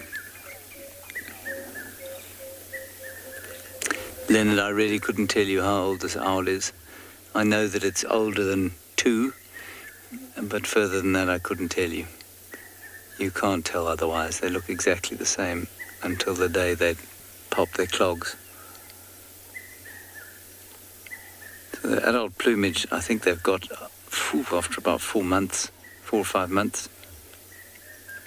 And then they just look the same. So it's not possible to tell. And they reach their full size around a year.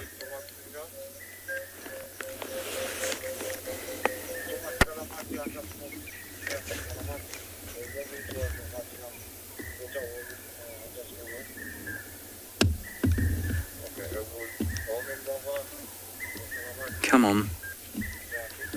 Stick out your head out.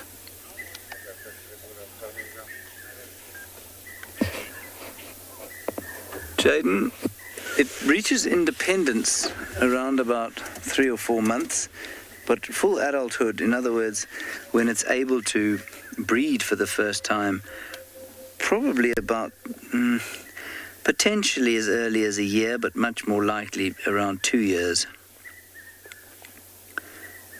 So I'll just give you the exact figures for the spotted eagle owl, which is what this is.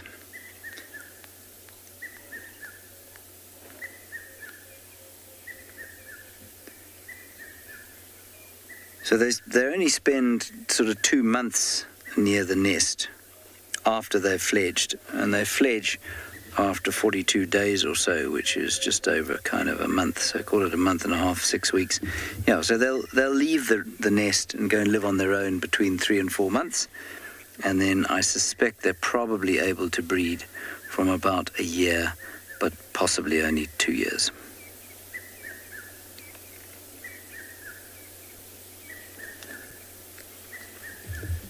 And then they'll look like that until the end.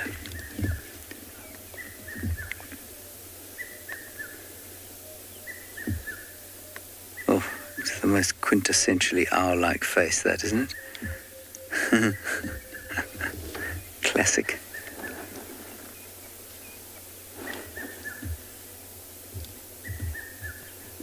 As I say, hyper aware of what's going on around here.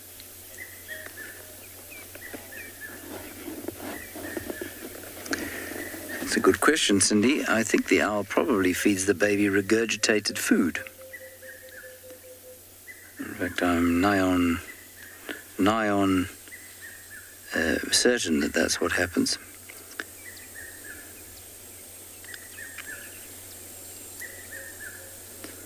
I'm just reading now, see if I'm sure if I'm right.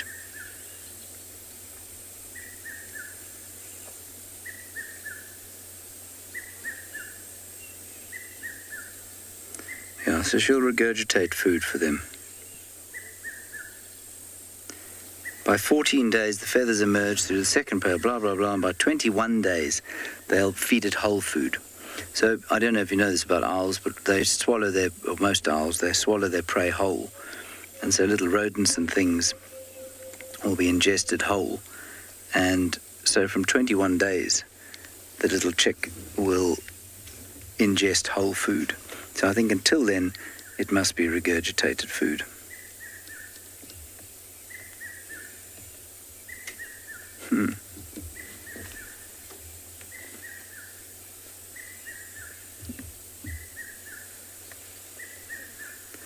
Good place to sit and contemplate the world if you're looking after a chick, I reckon.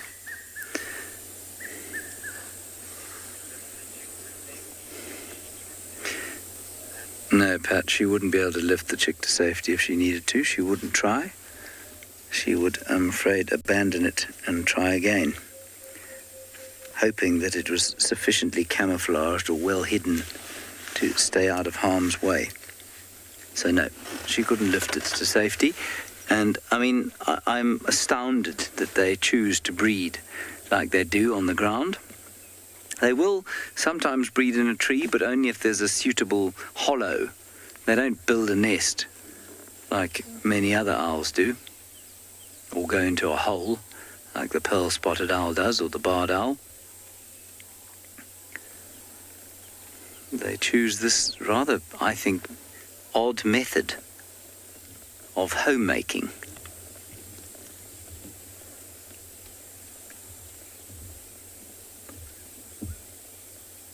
Oh, Even the red-chested cuckoo is quiet.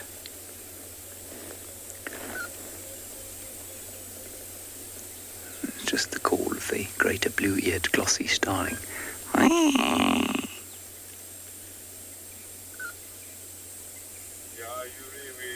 Still a bit of alarming with the Birchall starlings off to the other side, and I think we'll probably go and have a look there and see if we can't get lucky.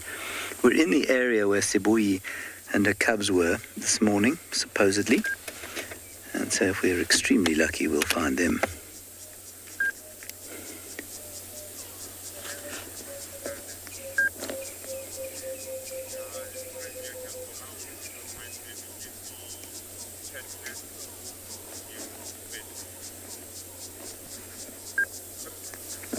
Just had a wonderful message here from a viewer and friend, Margie, who says that, and she looks after these birds if they're caught in urban settings, she looks after them. And Margie says that the spotties tear bits of their prey for the babies all fresh, so they don't regurgitate. I was talking garbage. She's obviously raised a number of these birds in urban environments, and Margie says that the spotties tear bits of prey for the babies all fresh. Thank you very, very much for that, Margie. Much appreciated, as does everyone else.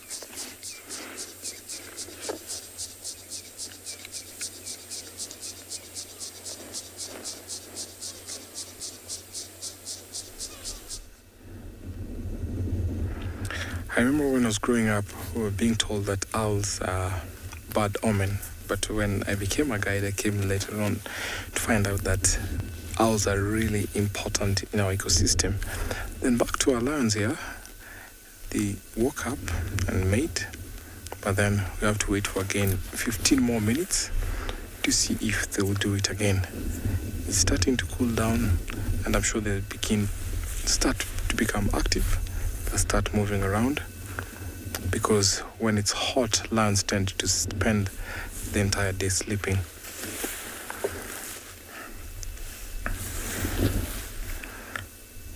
So one trick lionesses do is that once they're mating and it happens that there's a collision of more than 3 males, they will tend to mate with them. And that is very important, because when they give birth, those males will think that the cubs are theirs. So that will reduce what we call infanticide. That is very important for them, and they actually play that so well.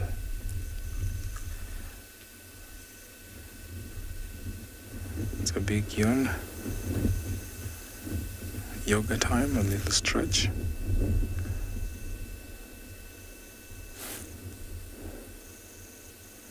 See, change position, maybe.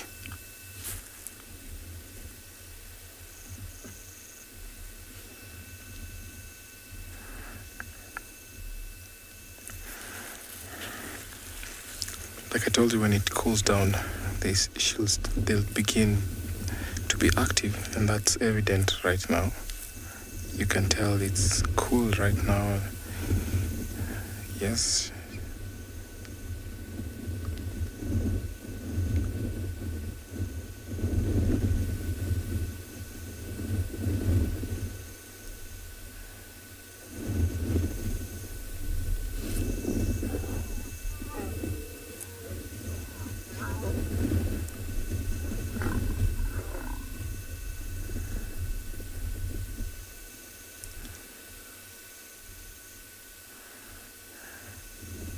So you're assured of cubs after 3.5 months if this happens successful.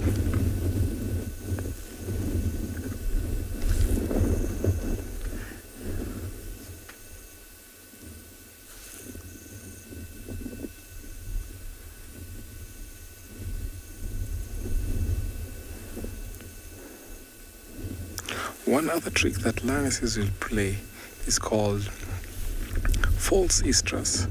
When they have cubs and they feel there's a male intruder that might kill their cubs, they will induce that and actually entice male to come and mate with them to just reduce the risk of them losing their cubs. But this is not the false estrus, this is the real estrus. and she'll only get to ovulate just towards the end of this mating.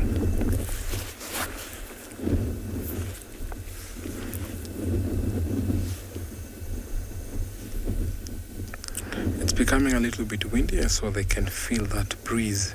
You can see they're all exposing their stomachs.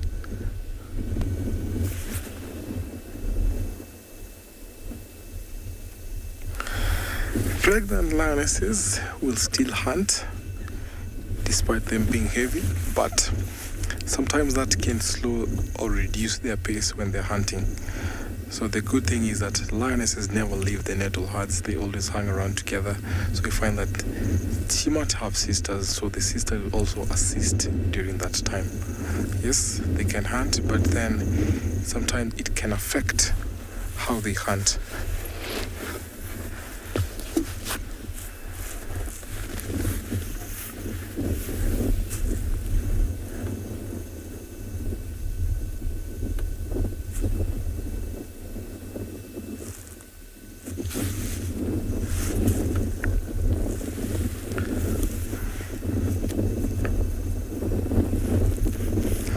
We're going to wait for about 15 minutes, and that happened within less than 15 minutes.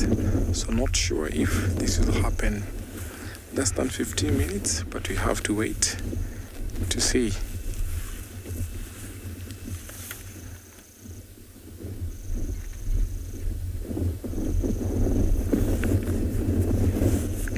As I wait for these lions to mate again, let me send you over to another live location.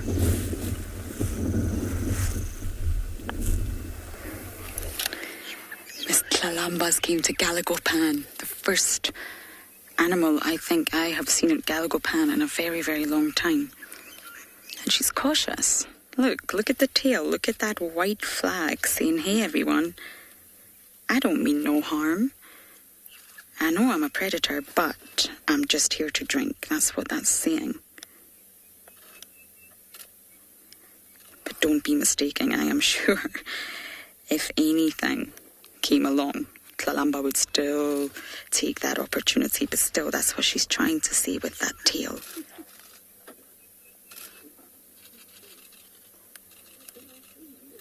I don't quite know what she's doing. I think she stood on some thorns. Come on, girl.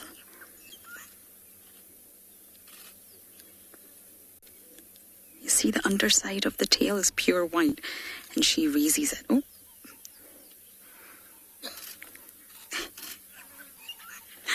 I think she must have stood on something. Oh, shame. Yes, the underside of the tail is white, and that's why they curl it up. It quite literally is a white flag. I'm coming in peace, everyone. I'm coming in peace. I'm not going to eat you. Not this time.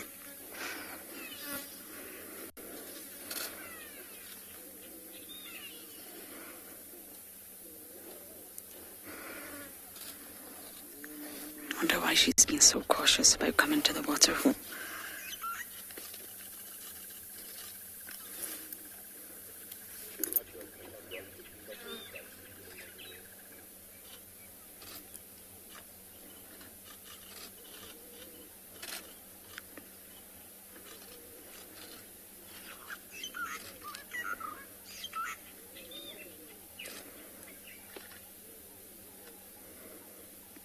It's going to be fascinating. If any of you are up for a challenge, when she does start drinking, you can count the number of laps with the tongue. Moonbeam, I believe so, yes. I think when they're youngsters, they most likely do not always land on their feet. But leopards are arboreal. Their evolutionary sort of function is to stay in the trees. It gives them the evolutionary advantage over the other predators. So they practice when they're a cub, and I imagine when they're cubs, they most likely do fall out of trees. I can imagine that's what happens. I hope some of you are counting, by the way. But I think otherwise, yes, they do land on their feet. They're light. The sort of bulkiest part of them is their scapula. Shoulder blade. Completely different from ours because there's so many muscle attachment sites.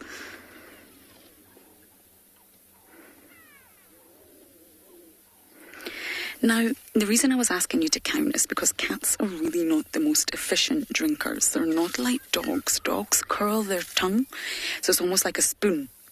And they lap it in. They scoop and lap, scoop. No, you're a good drinker, darling. Sorry, I think I just offended her.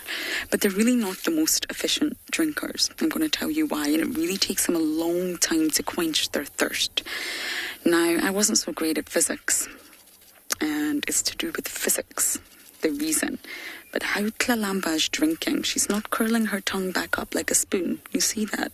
What she's doing is basically using gravity and speed to overcome a hydrodynamic problem. So by darting the tip of her tongue, which is really, really unique because cats have raspy hairs on their tongues. If you look really, really closely, it's very raspy. And this is for grooming, but it's not just for grooming, it's also for drinking. And if you look at the tip of the tongue, the very, very tip is smooth. Check your cat's tongue at home if you've got cats. I'm sadly allergic to cats. But at the very tip, it's smooth. And that's exactly why. Because cats can't suck. They can't create suction that we do. We can suck straws. We can suck Coca-Cola out of a bottle. They can't do that. So the sort of fluid mechanics that they use is to dart the tongue in and out. Look at her. Very, very fast. And the tip of the tongue is curled backwards. Do you see that? And that's so that the top of the tongue catches the liquid, not the tip. You see that? And that's the only surface that really touches the liquid. And then she darts it back in so the liquid sticks to her tongue through like adhesion, and she doesn't give it time to fall off through gravity. She's fighting gravity. So it doesn't fall back out of her mouth, although some of it does. And basically, just as water adheres to a human palm, so see when we touch a swimming pool, for example, if you like to put your hand in a swimming pool, water sticks to your hand for a while before gravity takes place. So for that sort of fraction of a second, it sticks to your hand. And if you were to pull your hand up really, really quickly, you would still have water in your palm.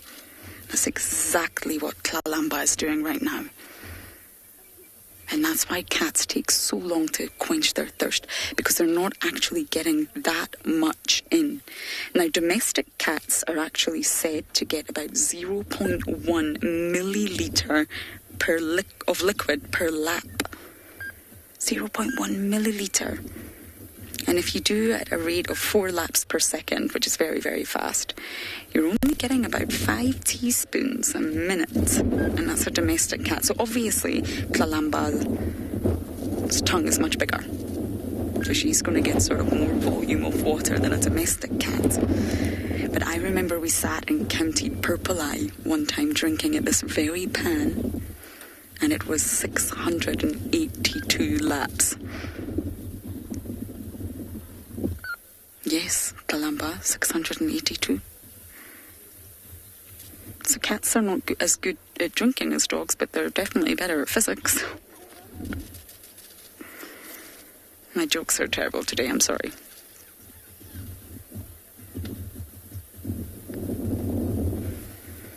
She's unsettled, isn't she?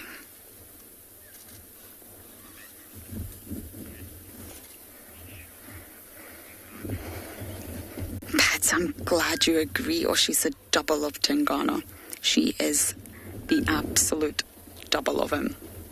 Really, she's got her mother's sassiness. Oh my goodness, there's an elephant there. Is that why she's uneasy? I think so. There's an elephant right behind us. We'll actually let Tlalamba keep drinking. Maybe that's why she's slightly uneasy. Now, they actually say that lions and tigers, who are both bigger than Tlalamba substantially, lap less than 2 times per second. So it's half the rate of a domestic cat. But I don't actually know. I haven't managed to find out what it is for leopards, believe it or not. So if any of you have really, really counted, you must send the number of laps to me, #WildEarth.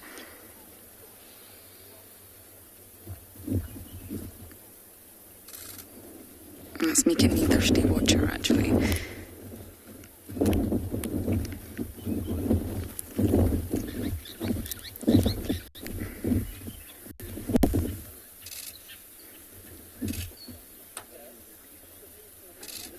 Can you see that tongue folding backwards? So it's not actually the tip that's in the water. Can you see that?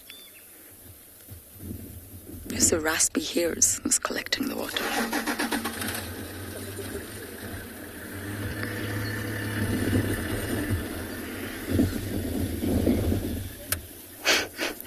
Elizabeth, thank you for trying. You lost count at 163. You did good, Elizabeth. You did better than I did. I lost track after 10. It's all to do with inertia, defying gravity. But it just means it's not very efficient.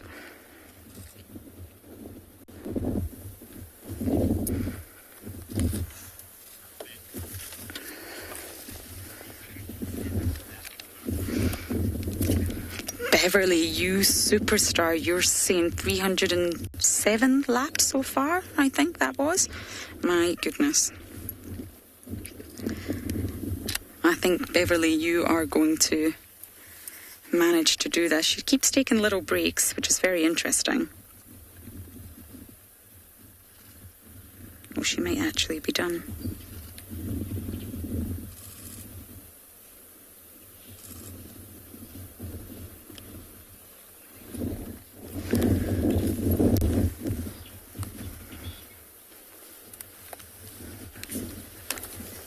Hello, my girl.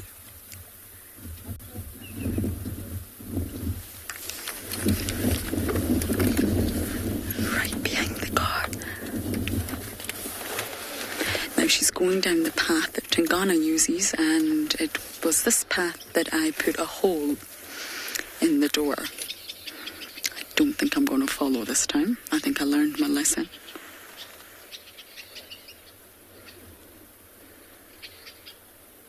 She's left her kill. Apparently it's in a bush willow. I wonder if she really is going to leave it or if she's going to make her way back there. So I will try and follow Kalamba as long as I can.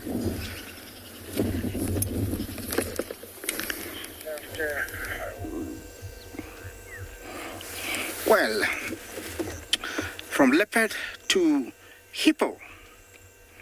hippopotamus, or in Greek they call it the river horse, second largest land mammal in Africa, weighs up to 2 tons, fully grown females. An animal adapted to living in aquatic water. All their useful senses are on the top of the head, as you can see, eyes, nose and ears, and has got a temper. I can compare it to nobody of the animals. Very aggressive, very dangerous.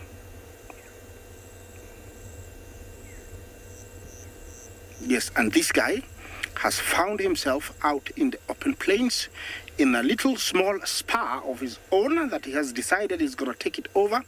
This is how small pools become, wide pools eventually, that play a very big role because they catch water, and elephants, rhinos and hippos like this make use of them because they need to either add a layer of mud or to keep their skin moist like the hippo. No matter what, during the day, hippos are always in the water, and so is he. Sometimes you find them out in the open because they have wounds from fights, but this guy doesn't look like he's got any wounds.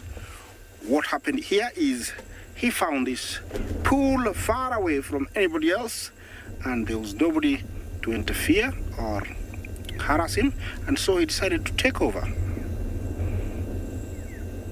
And I think I'll do the same. And it's a very private one. He is a very big fella, if you look clearly, and sooner or later he'll be heading out to graze. They spend about 10 hours of a day grazing, 8 to 10, and can consume up to 40 kilograms of grass. That's what they feed on. A lot of food. I don't know how much water because they're always in the water, but definitely grass, we do know. From where he is to where I am, he can reach here within about maybe 5 seconds, not even that, 3. So I'm very, very alert. They are known to be very aggressive, and they do chase people, they do kill people. In Africa, more deaths are caused by this huge mammal. Reason is we underestimate their ability to run. They have short, stumpy legs, but I tell you, my friend, they can run. And not only run, they have endurance. So even with your best sport shoes, you need to be able to, to have endurance. He loves that pool, and you can tell he's not worried at us. The eye he's giving me tells me that he's not all that okay or well with me. So I'm keeping an eye at him also. Remember, he's sitting, but when he stands, he can come out of there like lightning speed. These guys can live well over 30 years, and out at night, they're always solitary. That is the front of the hard pad. You see all those hairs? They're like sensory organs. When at night, because the vision is not very good, they are able to use those ones to find their way through bushes and grass, and also feel where the grass is. That's a beautiful shot. It's nice to see a hippo eye like that. That head is equipped with very long canines, about 4 of them, and about 4 incisors for fighting, only for fighting. And those ones are the ones that inflict serious injuries even to humans or other fellow hippos. And their skin is almost 2 centimeters thick. But because it is not fully developed, like I always say, they cannot stay out of water for long. They will dehydrate, which could lead to death. So they keep it moist so that they can stay alive. Hippos don't eat fish.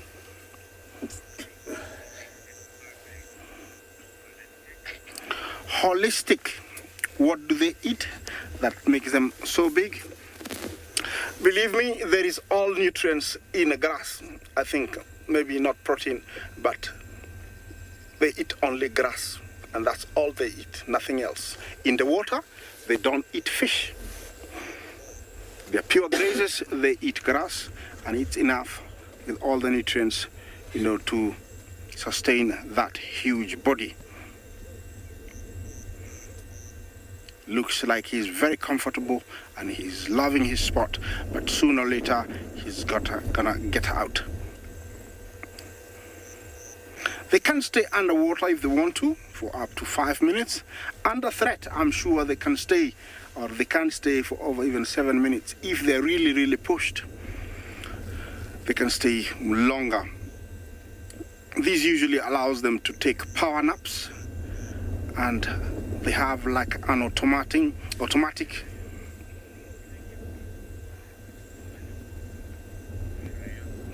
Shreyas, do they give birth on the surface or in the water? They give birth on the surface.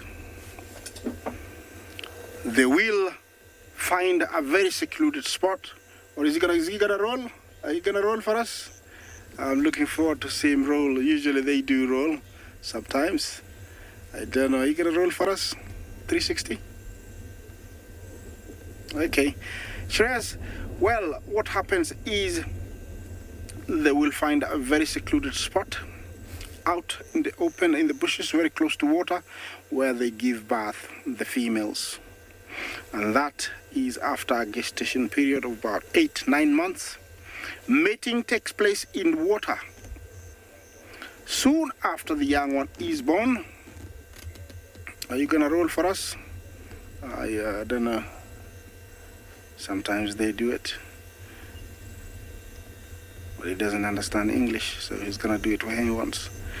Yeah, they give birth outside of water, and soon after the young one is introduced to the water within 2 hours, kept at very shallow edges towards the end of the water.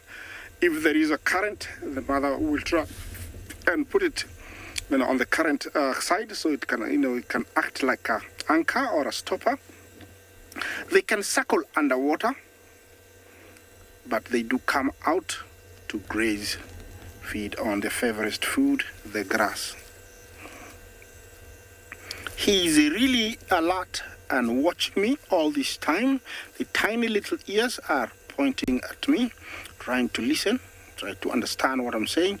Even the eyes, it's not always that you see a hippo with its eyes wide open like this, but he's very alert because of my presence. He's just loving that pool. I can imagine how he's feeling. Yeah, it's a beautiful sight. I'm going to stay here for a little bit longer.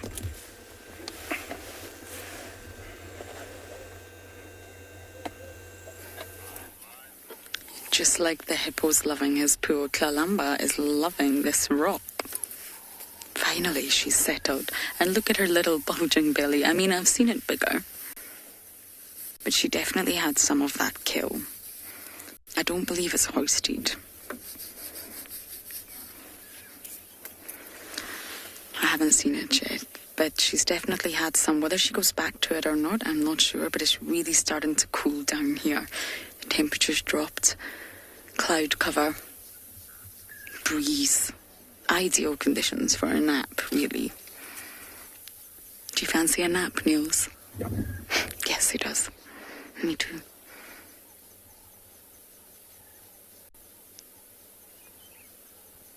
Now, I always wonder about the extremes out here. Summer being so incredibly hot, to be covered in fur. Can't sweat the way that we do. And the winters to be absolutely freezing. Well, not scientifically freezing, but very, very cold at night time. Two harsh extremes for animals like Kalamba. I think it's probably easier for Kalamba to warm up than it is to cool down out here. Look at that tummy.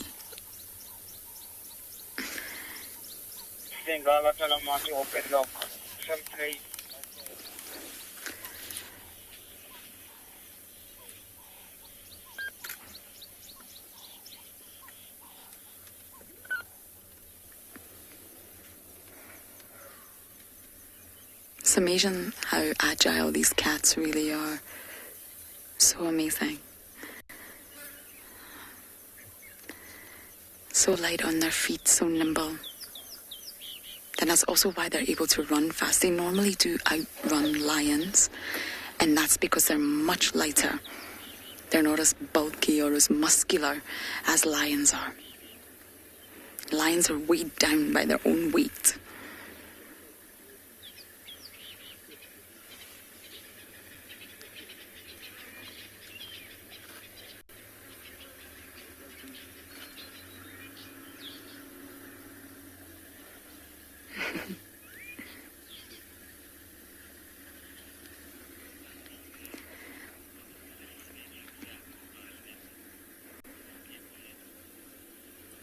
Stuck in bed, you're asking, what's a fascinating fact about a leopard? My goodness. I think there's many. A fascinating fact that you don't know, stuck in bed. I'm going to have to try very hard to impress you here.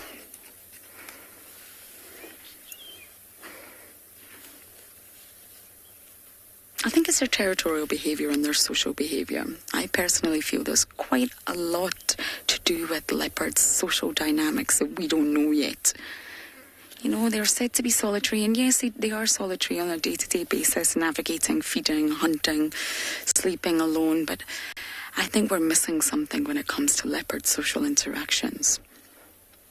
And I went quite extensively into territories this morning and chemical cues and how they scent mark.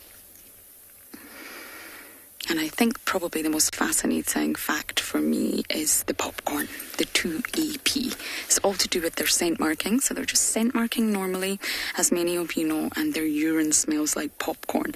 And when I first heard that, I thought, really? But it really does smell like butter popcorn, not necessarily salty popcorn. And it's the exact same. It was first found in a small Asian mammal called the bin. Oh, there's a huge herd of elephants coming to Galagopan. Niels, if you just go quickly, you'll see them all coming. So it's from a small Asian mammal called a binturong.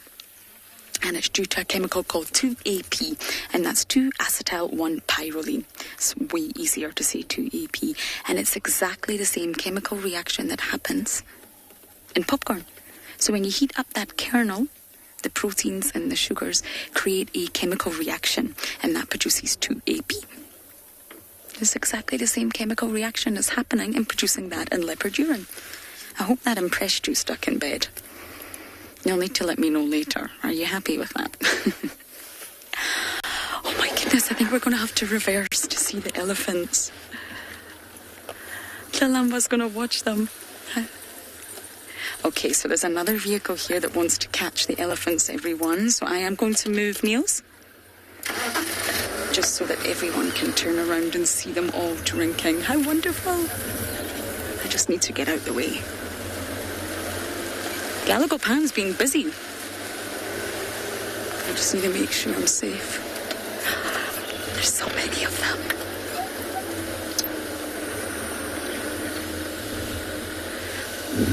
Oh, how lovely. This is adorable. I'm just going to position myself completely out the way. So I'm not going to block any members of this herd who want to come and drink. And they're going to be able to move past me and all come and have some water. Hello, everybody. There we go. Oh. How lovely is this? Kalamba must be about... Sorry about the car there. That's Aubrey. Stuck in bed. You are impressed. I knew you would be.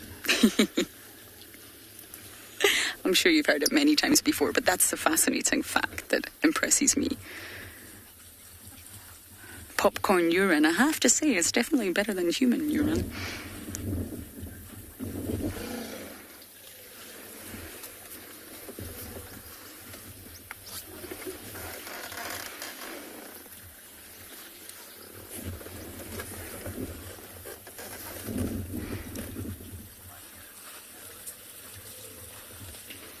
Now, the reason I positioned myself quite far away is they could smell Kalamba. I'm not on the road, I'm off to the side, and if they smell Kalamba, they might react. They don't like the scent of a predator nearby.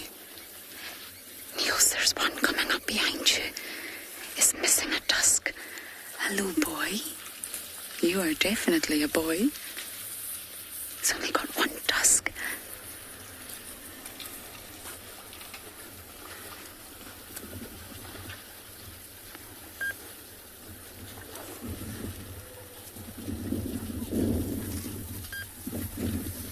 Now, he's not streaming from the temporal gland. His penis is obviously very present, shall we say, and it's not leaking.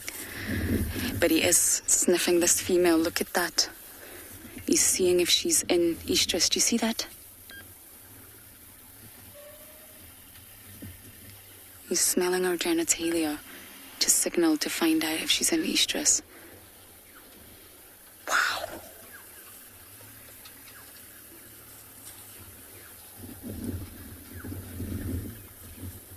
And she's letting him do it.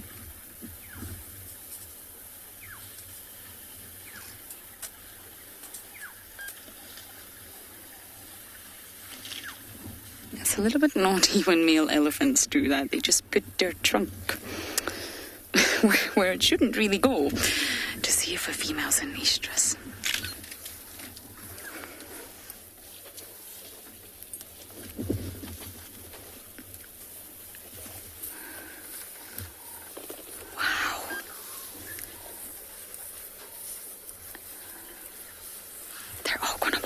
excuse me, I'm just going to turn around to make sure I can keep my eye on them all.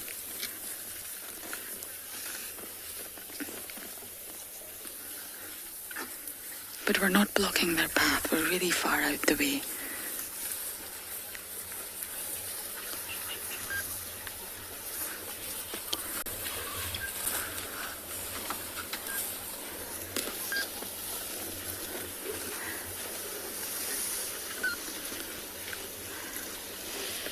That big bull is absolutely huge. I think he's a gentleman. We normally call them gentlemen when they're above 40. And they've normally calmed down and they're not as aggressive or boisterous.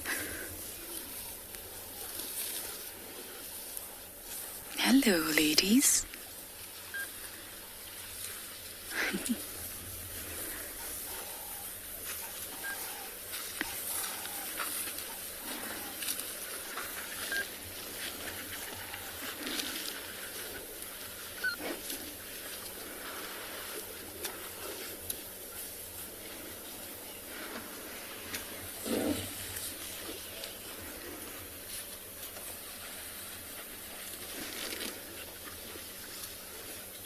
Can you see how substantially bigger that bull is?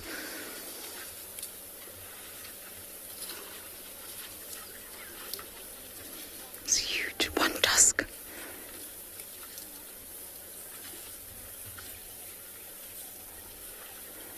He must be following this herd.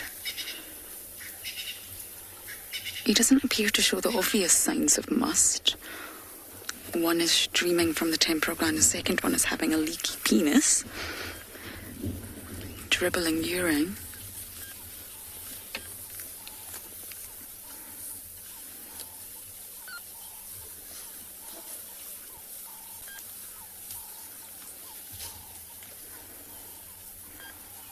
Oh.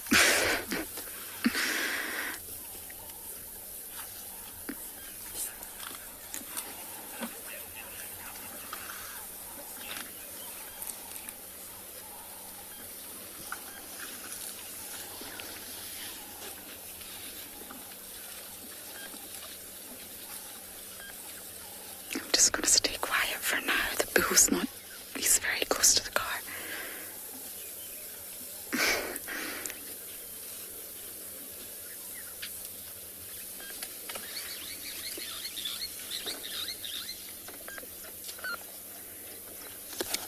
He's having a very good sniff, isn't he?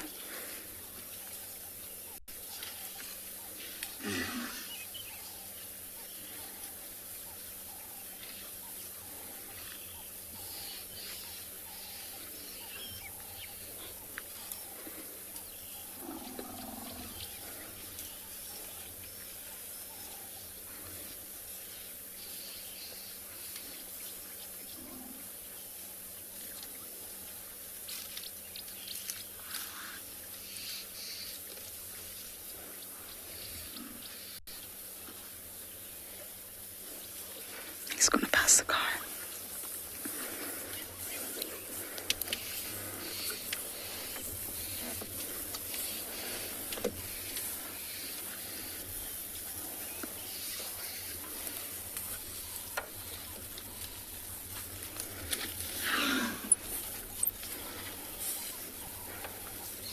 He doesn't smell like he's in must.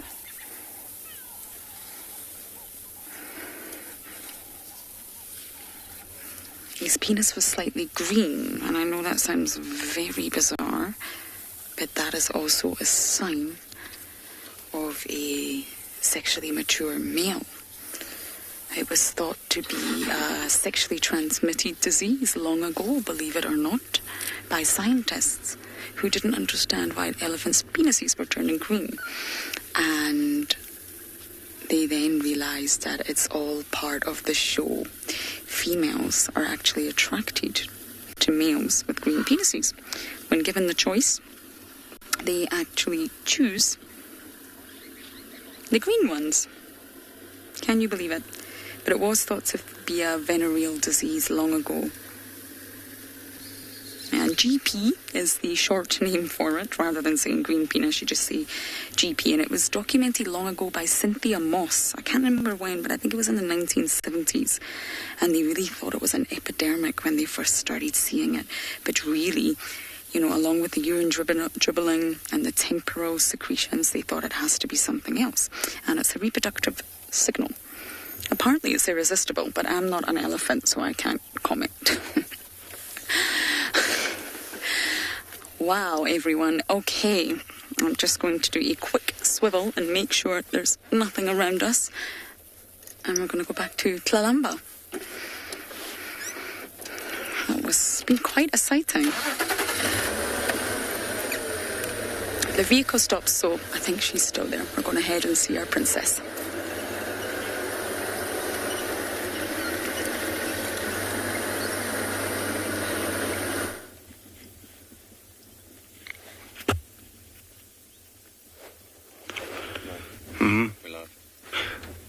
Alrighty guys, so the cheetahs that we saw this morning, the two boys, we gave them a little bit of time to just wake up, and luckily just as we pulled into the sighting again, they got up and they moved a little bit and went and lied on top of the highest point on this dune. Perfect lookout, as you can see. Now you can't see the other side of the dune now, but as we were driving up to the sighting, we saw a female kudu in the distance.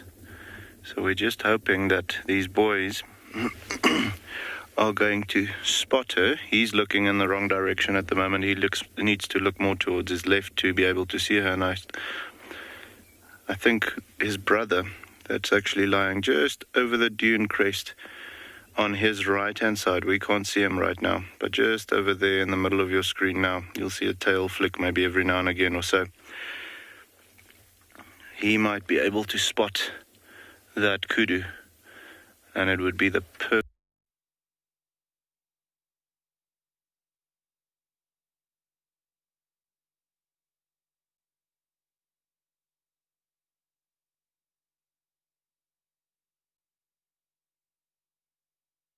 So we'll have a look at those beautiful eyes. Yeah, there's something about a cheetah's eyes that just drives me crazy. It's beautiful, beautiful.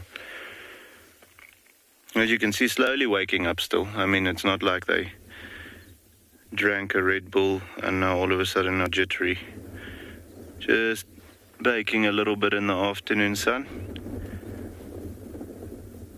And we're hoping that there's going to be a little bit of action later. But they are beautiful. We're quickly going over to Djuma, guys.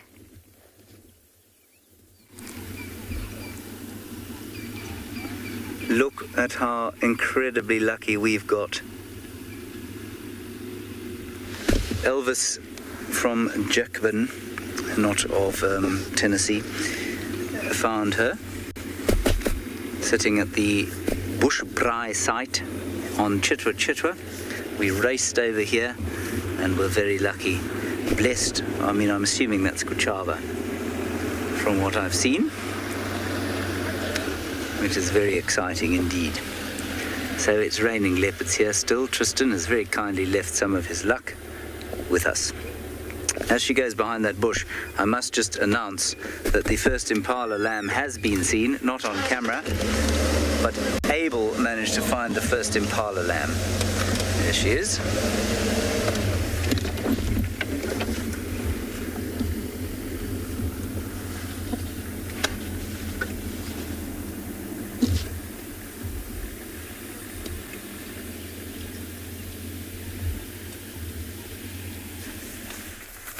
Welcome back to Amara, where we've come across this lovely looking Tsavo, and she looks like she's out on a hunt.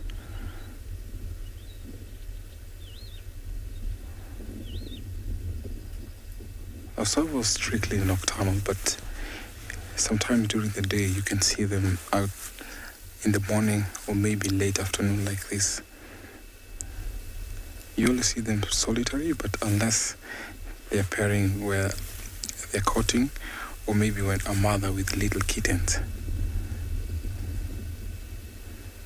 They have specially modified ears to pick any sound that comes from the long grasses.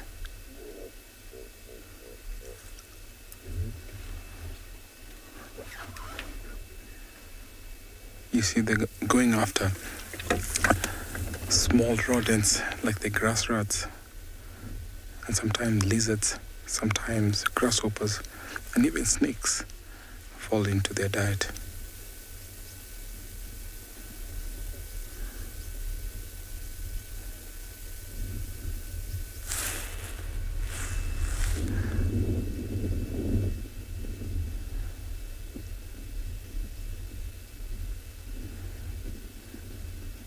She's following a scent trail there. And you can see how her ears are just pointing forward, picking any sound that comes in.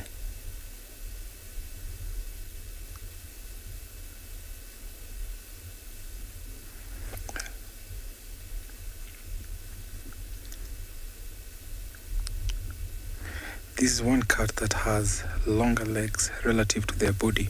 Of all the cats, the Tswalu has longer legs. Those are very, very helpful, especially when they are flushing out prey, and especially birds that might fly off from the grass. They are able to jump in a loop, thanks to the very long legs.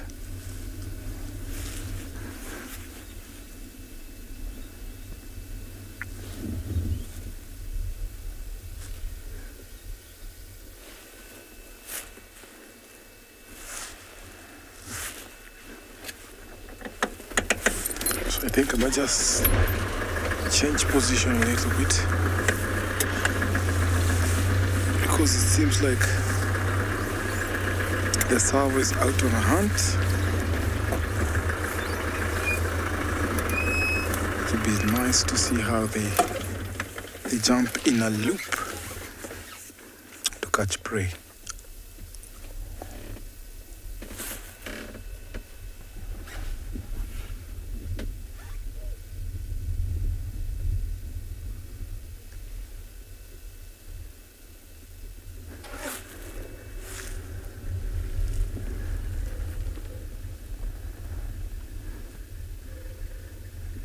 Very beautiful cat.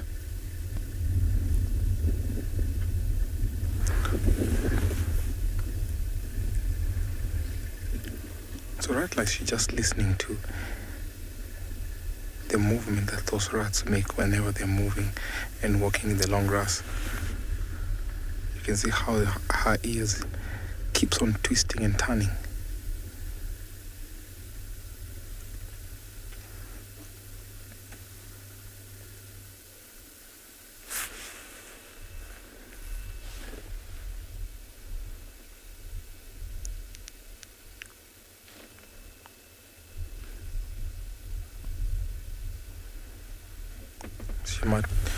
There might be something there.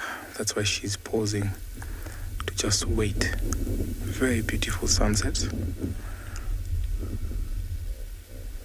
How wonderful is this, watching the sunset and the Tswalu all together.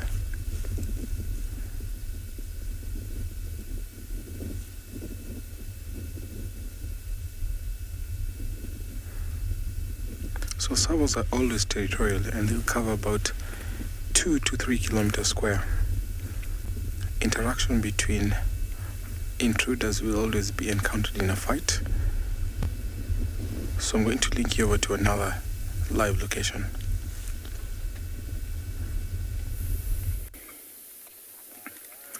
Here we have got a standoff between Kuchava and a hyena trying to look innocuous. But as you can see, Kuchava does not buy the innocuous look. The hyena is now pretending it wasn't actually following her and is just moving off. But in actual fact, we'll just go and lurk somewhere close by until she starts moving again.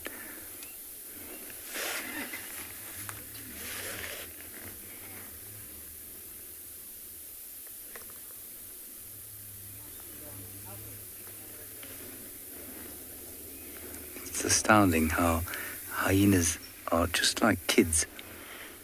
at school when they get caught somewhere where they shouldn't be, like in the, I don't know, pantry of a school tuck shop.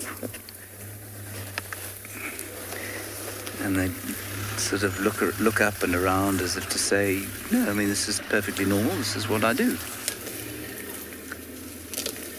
But they do it so badly that it's obvious that everyone knows they're up to no good. It's just lurking off towards the east there, and then I can see it turning north. Yeah, it's turned. What it's done, you won't be able to see it, but it's gone away, and now it's turned around and it's hiding behind a bush and watching.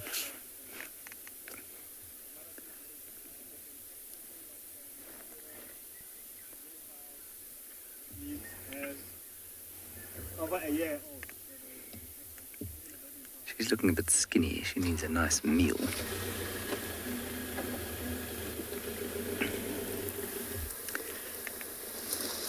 Morgan is not fascinated by the string of stars or the, I'm not sure what other flowers we have there, but there's a vehicle driving past us.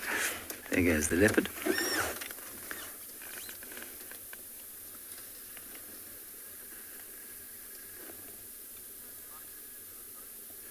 I remember the other flower. Quickly, Morgan, you see the bit with the white and purple? Yeah, there you go, up a bit, up. That's the string of, there, yeah, no, that'll do. That's fine. That is Syncolostinum bracteosus, which may have changed names, and I may be pronouncing it wrong, but I do remember it, sort of. There we go. Judy H. will now do my seasonal correction. Thank you, Judy. Let's carry on and find the leopard. As fascinating and devastated as Morgan is that we are leaving Syncolostinum bracteosus.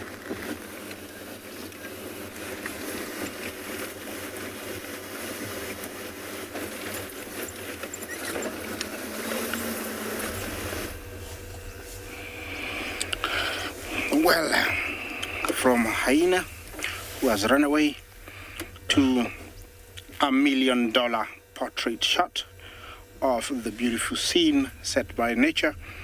That is the Olololo Syria escarpment, a desert date, the sun, clouds, and a beautiful sight it is. Yeah, it's that time of evening where I give you a few seconds just to enjoy that before we turn around and share a hornbill that is calling. Try and listen to it a few seconds, and then we'll bring him into view.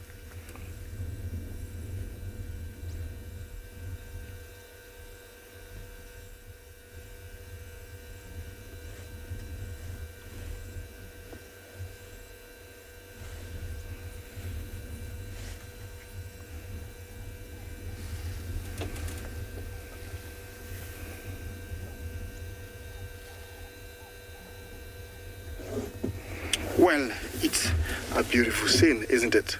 Okay, over to my right over here, we have the southern ground hornbill perched on a turbid mound and is calling. Look at that. Can you hear that?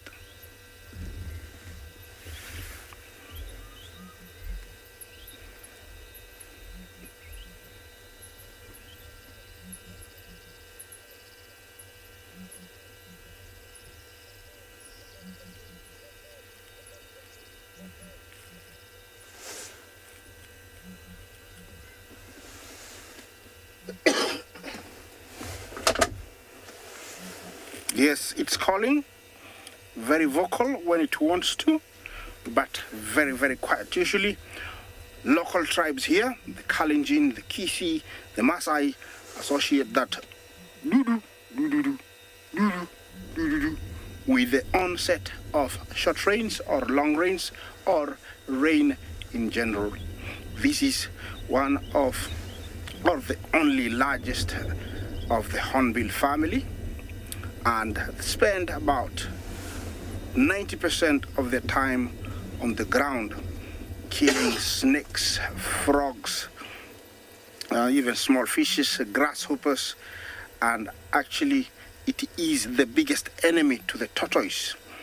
Any kind of tortoise here, we have what we call the leopard tortoise, even the terrapin. That lethal beak is the one that does the bad job. It rolls them around and pulls out the legs and head. I'm not that bad, but I'm explaining what it does. It does roll the tortoise upside down and, pulls the legs and heads out. It is one of the only few predators that is able to do that. They pair for life. They live a very long time. Some say over 40 years, some say, almost 50.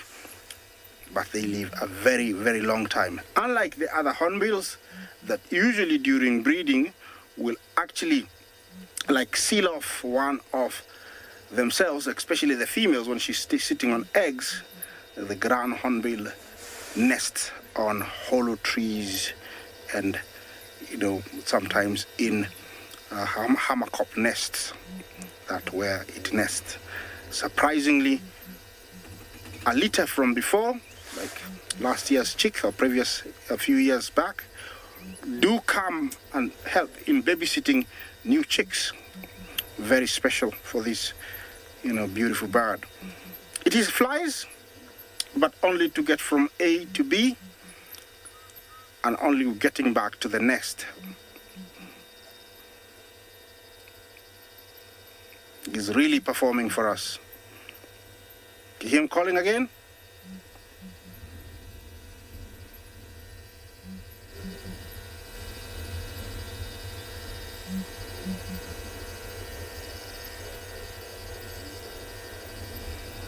Yes.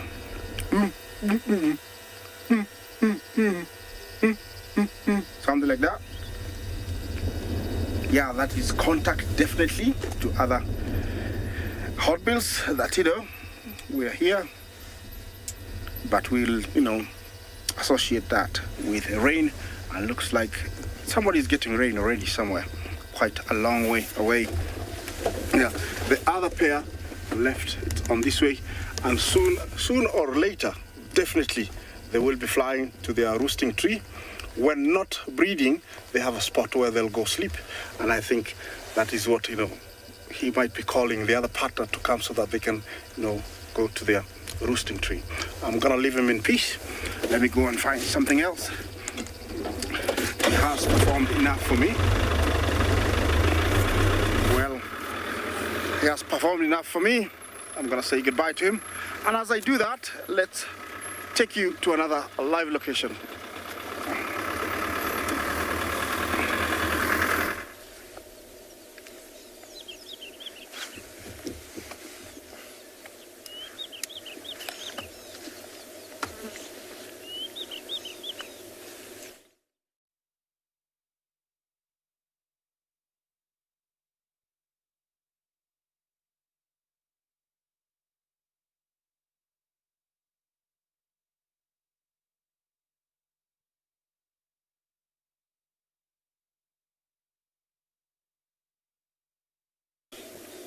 Welcome back everybody to and beyond Pinda, where those lions that we were with most of the afternoon fast asleep saw a warthog coming in the distance and have now surrounded where that warthog was. That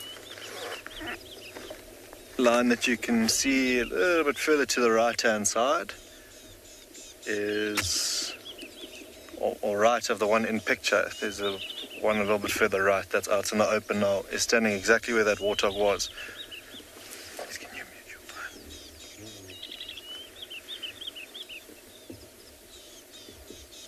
But no signs of the warthog. You can see how everyone's sort of peering into the direction where the warthog was. Everyone's looking at each other, but it's literally just pulled a Houdini, gone. Because there's a line around every single point where it was, but just no signs of the warthog. Even the big male lion has sprung into action, and he's up waiting patiently for his next meal to be caught by either one of the youngsters or one of the older lionesses that's here this afternoon.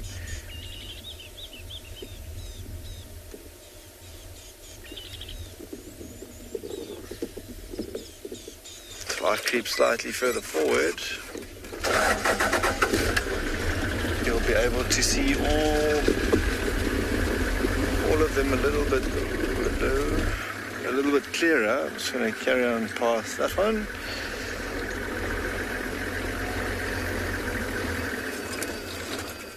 So now as we go back into the thick of things, just above where the male lion now is lying, in dead center of your picture is one of the, looks like one of the youngsters or one of those young males that had initiated this hunt. He saw it, but it might have even disappeared down a burrow there, because there are two of them in picture, all with their heads to the ground, sniffing and trying to see where exactly that warthog went. All three of them are there now, but I have a feeling it might have a burrow there, or just managed to run away in time in the middle of that drainage line, which is phenomenal, because at a stage it was surrounded, but now I wonder if it almost looks like one of them trying to dig, and I've seen that before with big male lions that will try and sometimes even successfully dig warthogs out of their burrows. They just barrel that sand out, and eventually they get down to where the warthog is. I'm not too sure if these youngsters have that experience, but they certainly are trying down there. And now it's just a case of listening, and if they are successful, not the easiest thing to listen to is that of a warthog squealing, but I'm most certainly going to stick it out here and see what happens with these lions.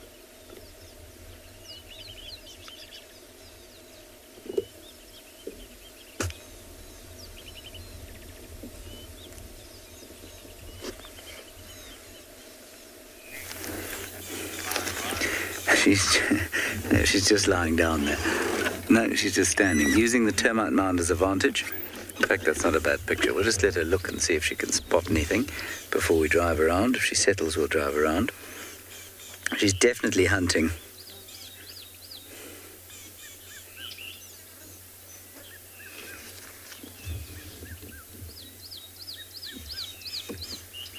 And she's gone.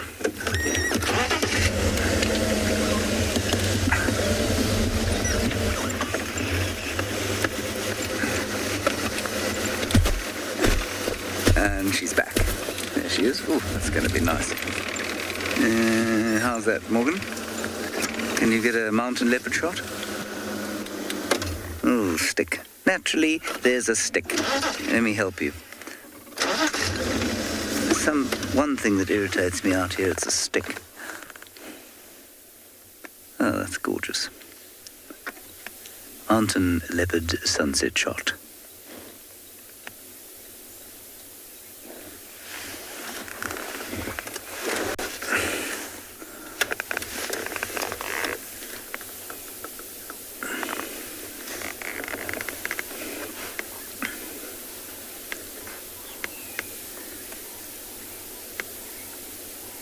There's a lion calling. There's a lion calling miles away.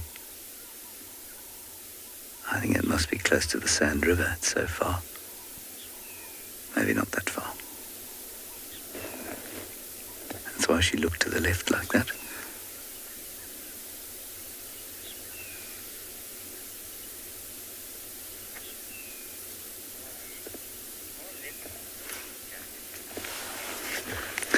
Harvey, we're in a very good position today to illustrate that leopards are very solitary.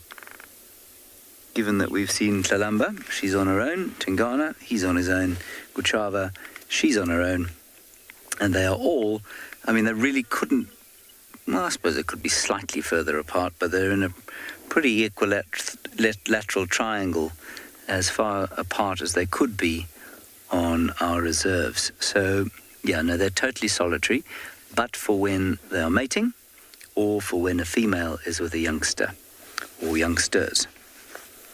And so they are not social. And remember, the only truly social cats are the lions, and then cheetah brothers and sometimes unrelated males make coalitions. But otherwise, cats in general are pretty solitary. Even a lot of house cats prefer to be on their own.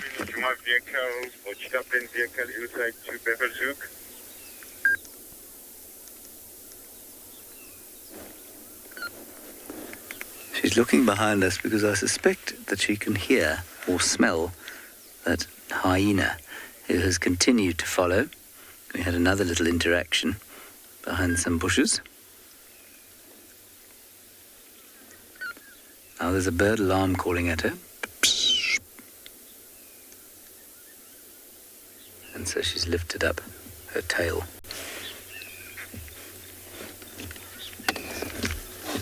In order to show it that she means no harm. Hasn't made any difference.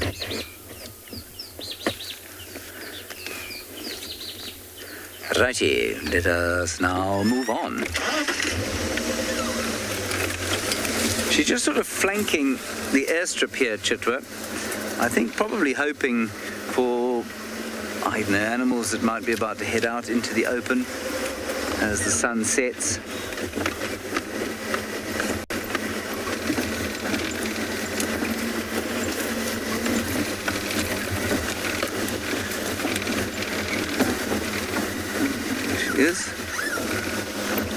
Yes, indeed, Susie. Guchava is one of Tundi's daughters.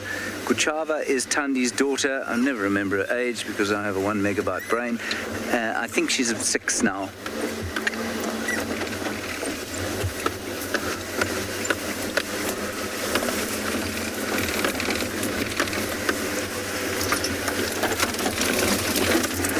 Little road here. We'll see her pop out now.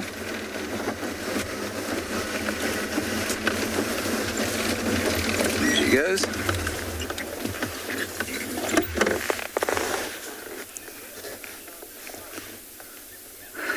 Diana Guchava's got one cub who is in the process of undergoing, I suppose, a form of independence. He's quite young still, but he's not completely dependent on her, and so she'll leave him for extended periods now.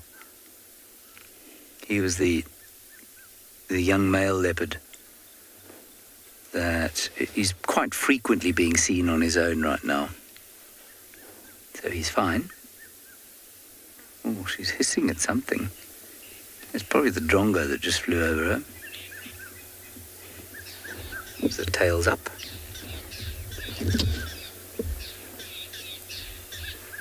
You can hear them shouting. It's actually a drongo imitating a rattling testicular. Right.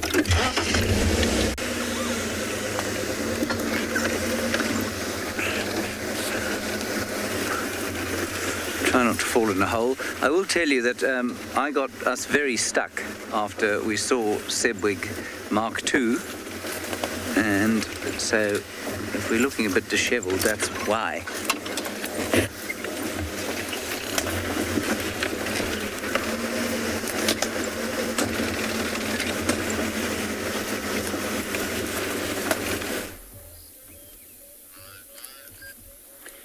After what I believe was 4 very, very long days for some of the visitors to and beyond Ngala, we finally found this pride of lions again. And as you can see, they're all extremely excited to see people again, especially that one. There's a bit of grooming going on. They were in a immensely thick with vegetation block that they came from right behind them. And they've been moving quite a bit. It's turned out to be very humid and the clouds have moved over. Just have a look at that. You can see there's a bit of action going on. Another yawn. Now there's some activity going. So that's one of the older lionesses that just stood up. And have a look. A grooming ceremony. You can see they lick all the hard to reach parts around the neck.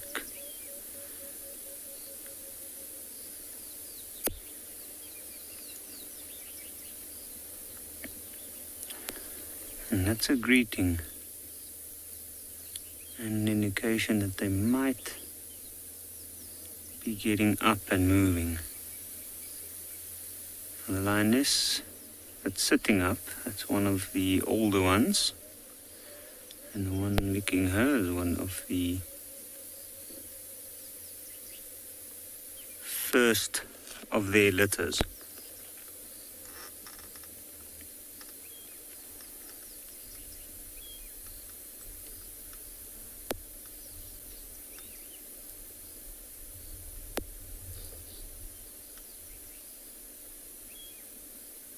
Now, when people see lions behave like this, they often make comments about how cute it is and how amazing it is. And it is for sure. Not something necessarily that you'd associate with such a top predator. It serves a very valuable function.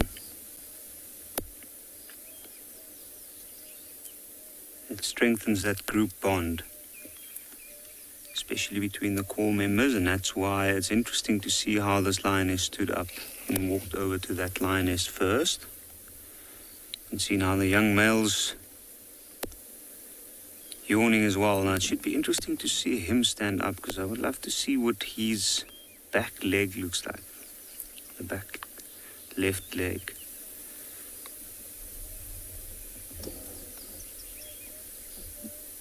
Just look at the flies around his nose and around his mouth.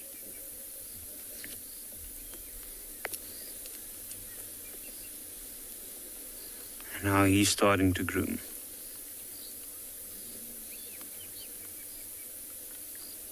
The funny thing is, it's like a proper groom that's almost like they've been laying down for the whole day here, but they actually moved quite a bit earlier. And that's what made it capable for us to actually have a view of them.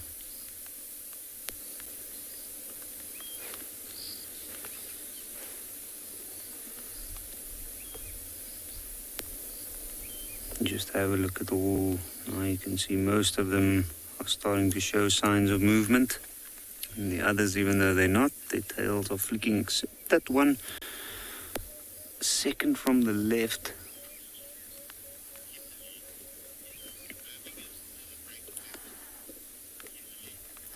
Kimberly, this is the Birmingham Pride indeed. And if you look carefully, you might start to notice the white ones as well. You can see the young ones have come over. Now they are starting to groom the older lionesses out of respect.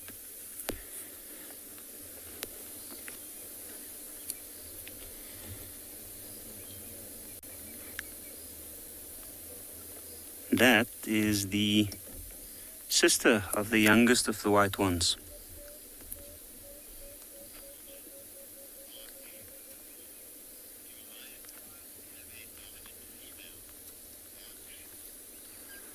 March.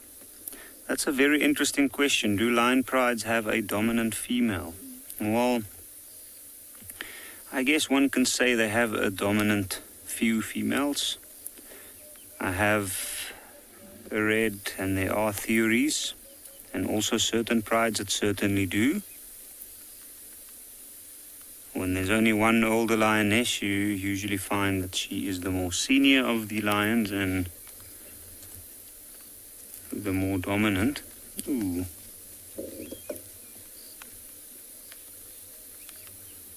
And they've just sneaked past.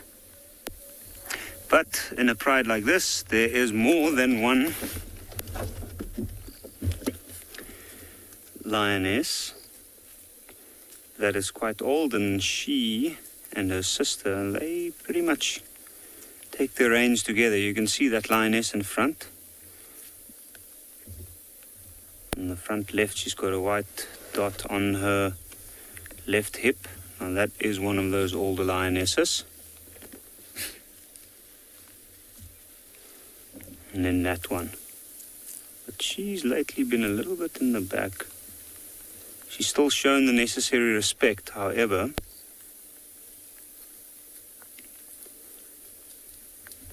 Now you can see that she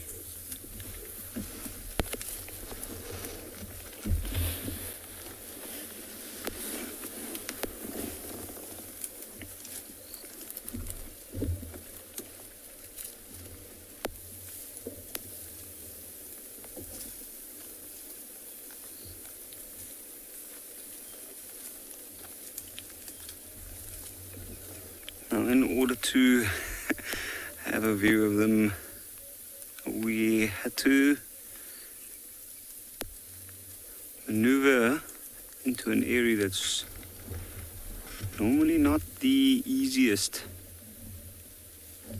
And now what they're doing is they are following a dry riverbed, which I'm sure they're going to follow all the way to the next road. And from where we are, we probably won't be able to follow them through that.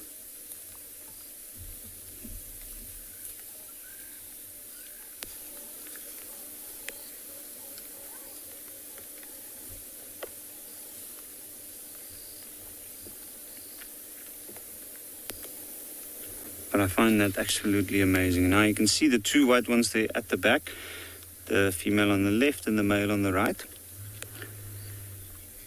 So as if these lions knew that these small raindrops are coming, they immediately stood up, and that's when we started seeing the movement. And where they're heading to now remains to be seen. I am not sure if we'll be able to follow them.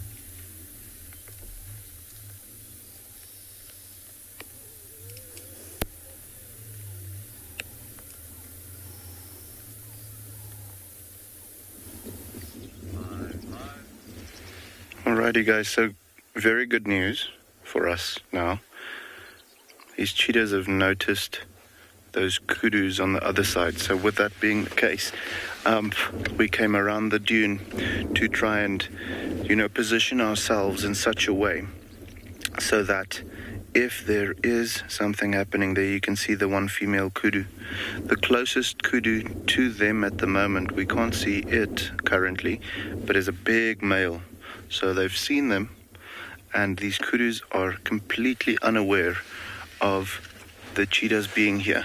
So with that being the case, we're just going to sit it out and wait and see when those guys are starting to get a little bit more active, which I'm pretty sure will happen when the kudus move a little closer, because they are doing so. Rather than for them to move and give away their position, they'll just wait for the prey to come close enough to them. So, yeah, as you can see, they're not too phased about them at the moment, but they were definitely paying some very close attention when they initially spotted them. And when we were looking at the kudu earlier, you could see it's quite nice and open, so it's the perfect setting for these cheetahs to make a chase. So we're hoping that in the next, let's say, 10 minutes, these kudus will move through to such a point where these cheetahs can actually have a go at them. But yeah, lazy, saving their energy for now, because if these kudus come a little closer, they're going to need all the energy they can get.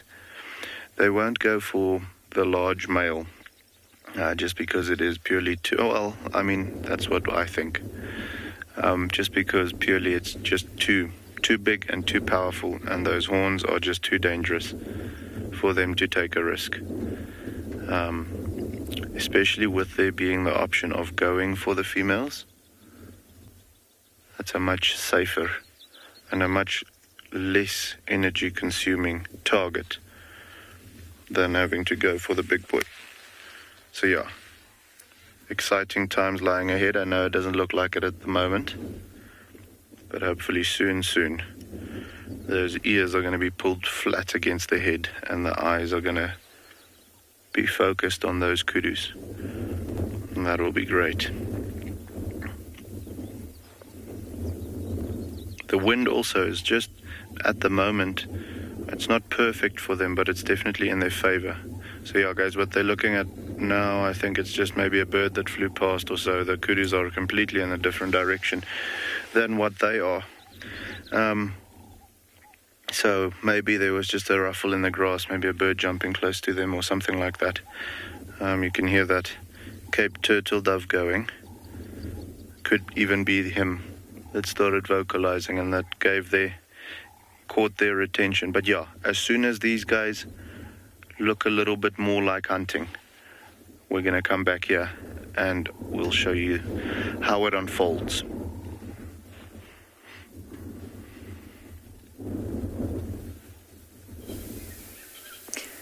We've just had the most gorgeous shot of this leopard climbing up the termite mound, sun behind her, silhouetted, and then she's decided that actually it would be better to lie down in the grass. It's still so lovely. Look at that scene. Isn't that wonderful? We've got it all to ourselves.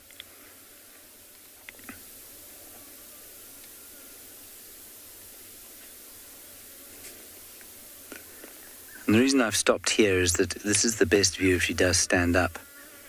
We could go around the other side, I suppose, but there's a lot of grass and stuff there. So I think we're just going to wait over here for a little while. Enjoy the sounds of the cuckoo.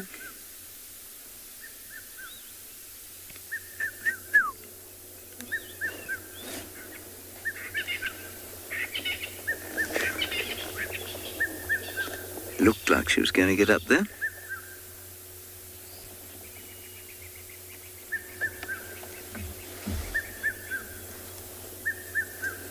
But if she stands up with the sky in the background there, it's going to be very special.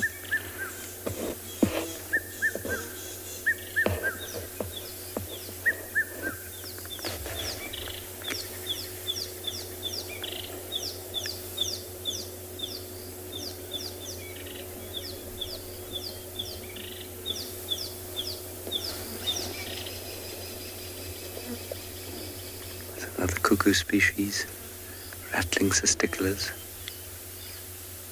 Way down at the water we can hear the water dickup, the knee.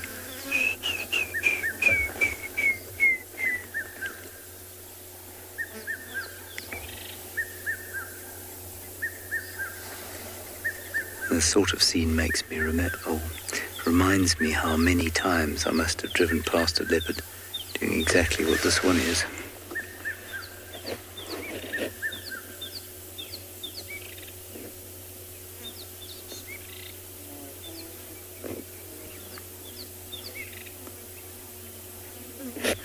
Morgan, while we wait for the leopard, there is a scene of violence playing out next to you. Extreme violence. Do you see the community nest spider? They seem to have catched themselves something.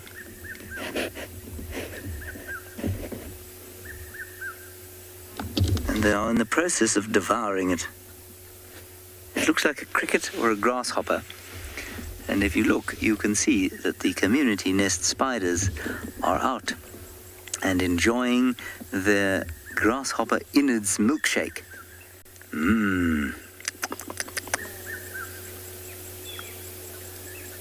That is the stuff of nightmares if you are an arachnophobe. Not so much if you're not. Now what's happened is that poor cricket or grasshopper has sprung joyfully along during the course of the day and unwittingly sprung itself into this trap. And its summer is a short one. Its summer was a short one. I suppose the most relieved at this stage must be the male spiders, because they are often a source of protein for the females. when times are tough. Whew.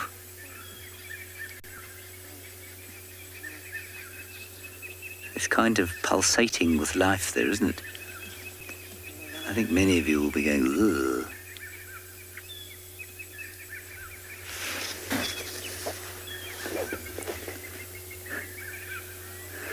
Blazenarau, they do have a leader, and the leader's name is Joan of Arc. No, I'm lying. They don't have a leader. It's just a free-for-all, I think. Except that the females are dominant over the males, because the males are much smaller, so it's pretty much the same as in all spiders. But no, there's no kind of coordination that we're aware of.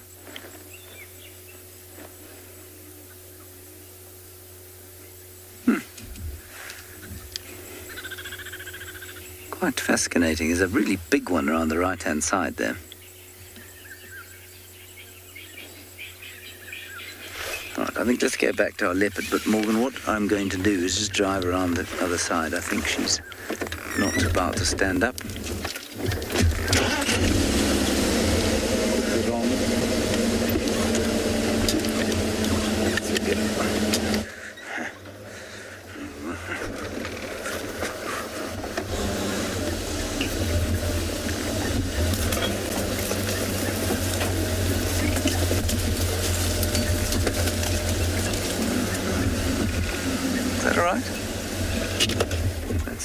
Best view of her we've ever had, which it'll do.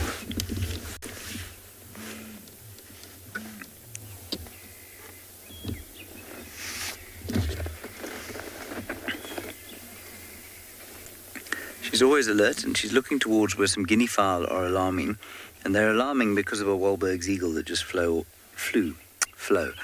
over us.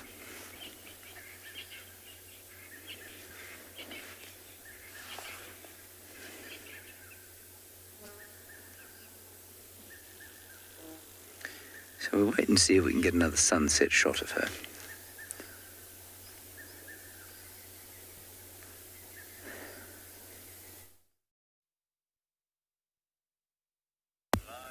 Alrighty guys, you can see there now, the one brother is definitely paying attention to these female kudu coming closer. When the male came around, they didn't bother too much, but with the females coming a little bit closer to them now, you can see there's the bum of the one and the head of the other. There's the bum of the one female. And just off to the left, there's another one coming through. So this situation is getting very good. Very, very good.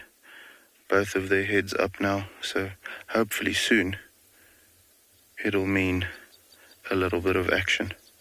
We'll see now when it comes to the point. They are continuing looking, like you can see that one on the right hand side, he's still looking towards the, away from us. So there might be maybe a troop of baboons or just something that's catching his attention. I thought I heard something like a baboon calling now. So it could be that he's listening to that whilst he's allowing the kudus to come closer to him. But yeah, keeping a constant eye out for when these go. Look, there we go.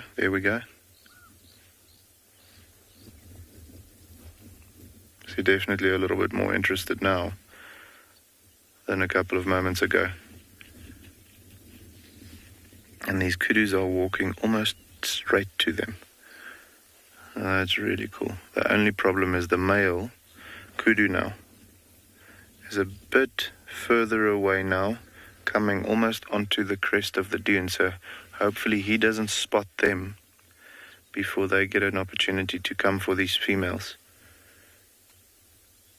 We'll have a look and see. I can definitely hear the baboons calling, so I think that's what they're paying attention to every now and again there at the back.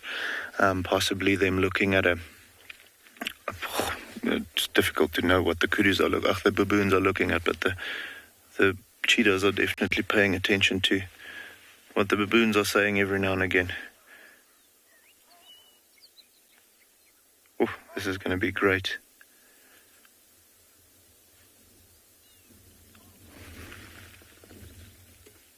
You can see their eyes are very fixed now.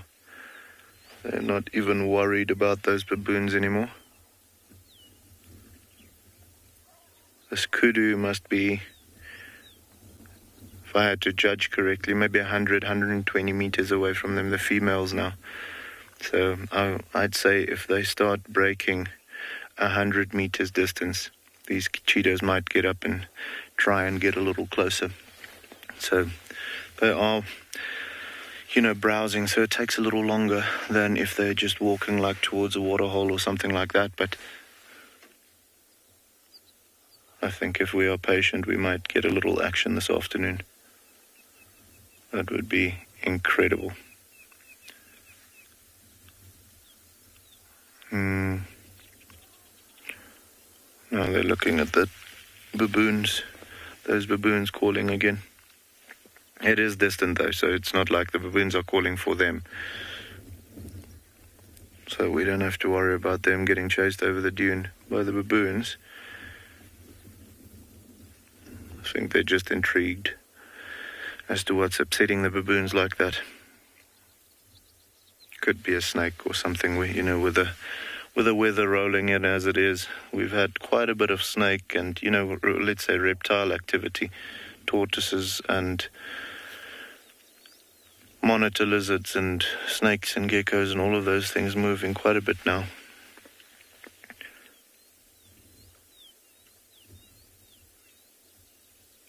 I'm very happy that I'm not the cheetahs, because I don't think my patience would have lasted this long.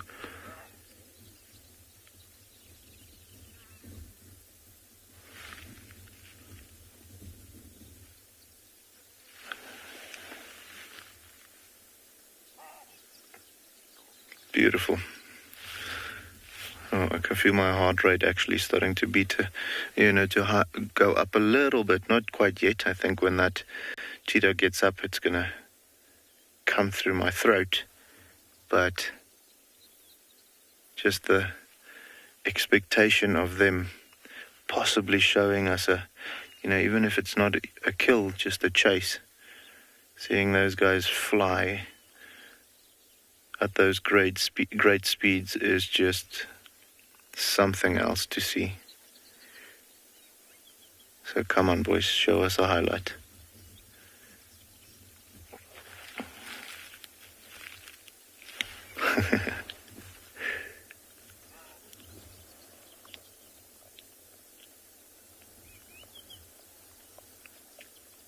Beautiful.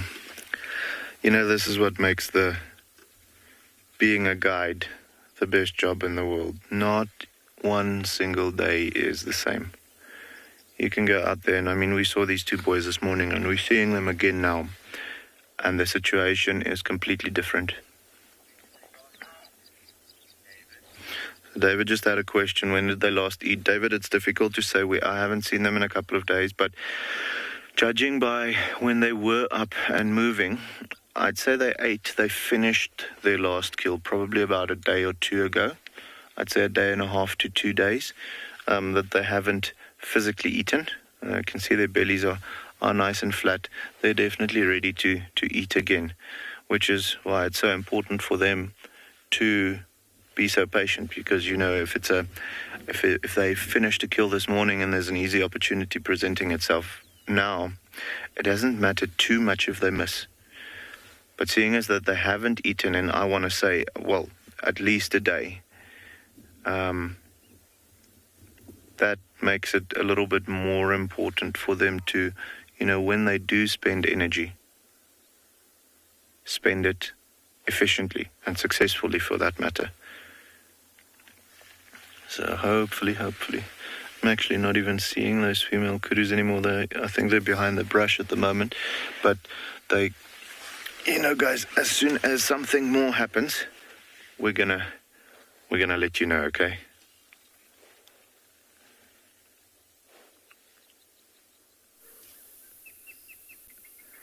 Here we are with Kuchava. I've parked beautifully behind a stick for Morgan. She got up and moved shortly after we last saw you, and then came down and sat here. Let me just move around away from the sticks. There's nothing quite so irritating as a stick in the wrong place. We should be able to get a nice view through there. Is that right, Morg?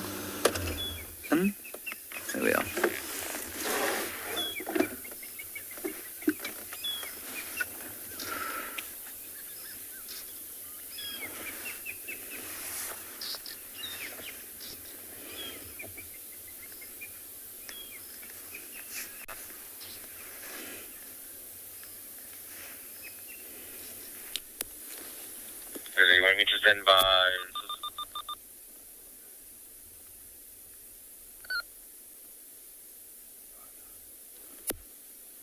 So we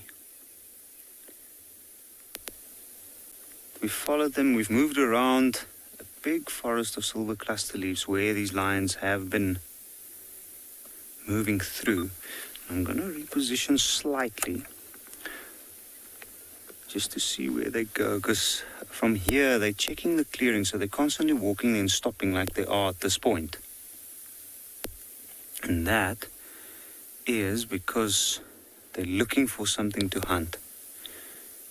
Except maybe the young male. If you look at him, he looks quite confused. Well, we might start to hear animals alarming at this point.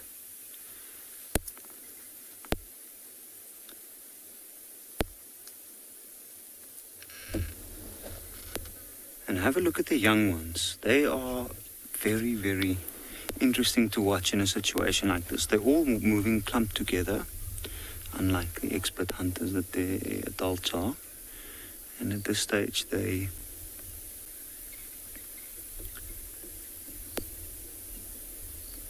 just watching the adults.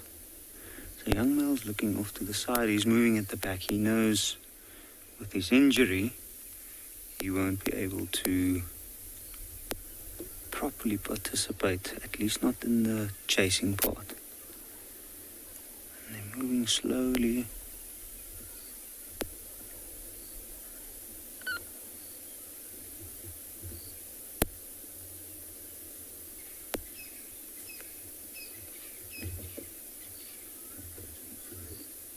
We're gonna go over to the infrared.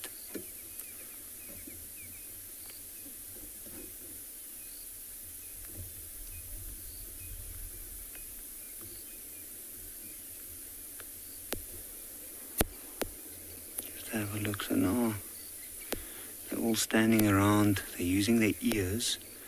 They'll be able to pick up on any movement through this dense vegetation around.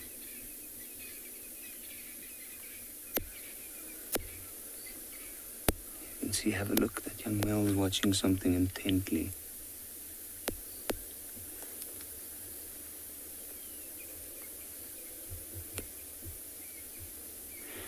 This part of the hunt might take quite a while.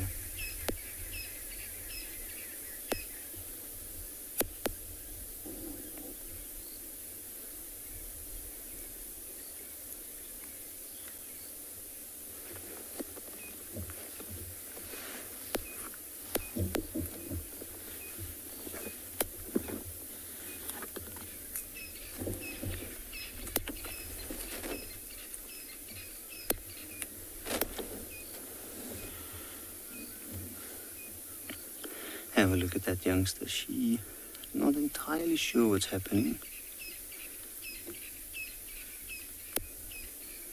I think I might move a little bit back to give them space, because if they do see something, then I definitely don't want to interfere.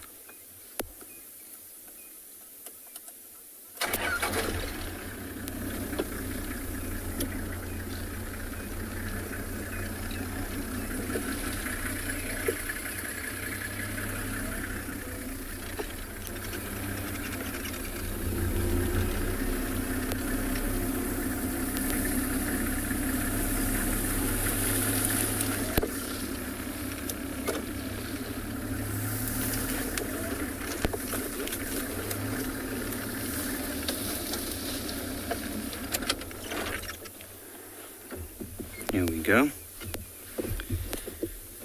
Well, that's a little bit better.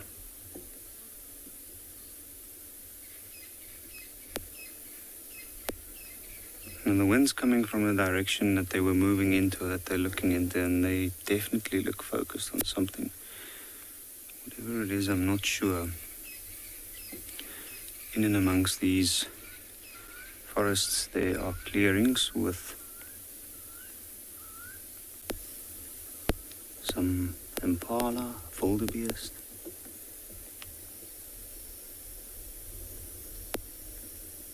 You can see that lioness right there, so she will be one of the keystone parts of this hunt.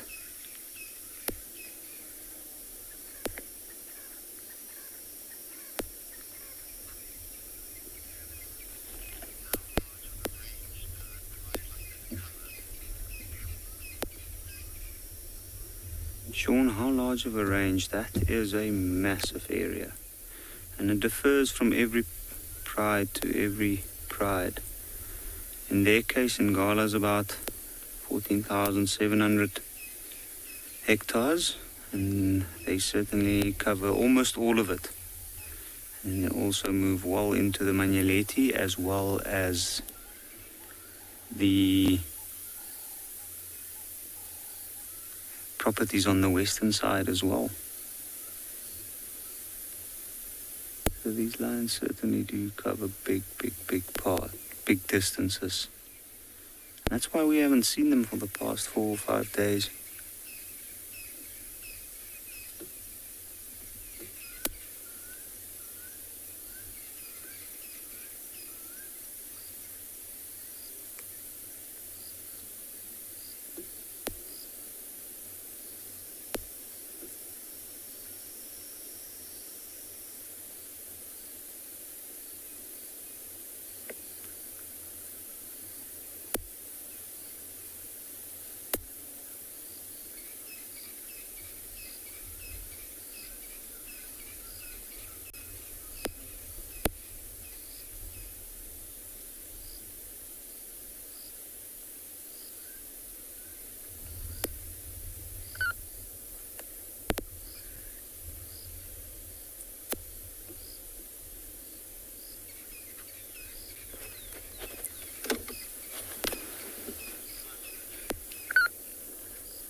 Mfundo, indeed they do. Predators do hunt at any time of the day.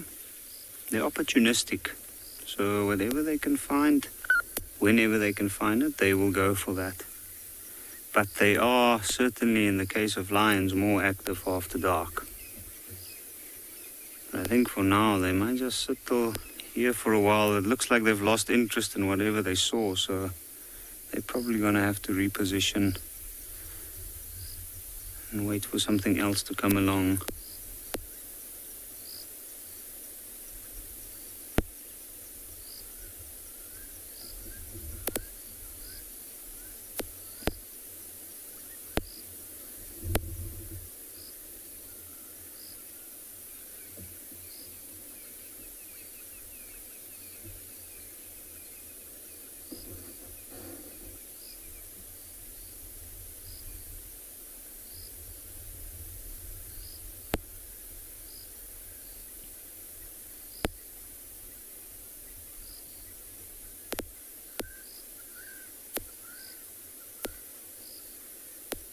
You can see some of them are even dipping their heads.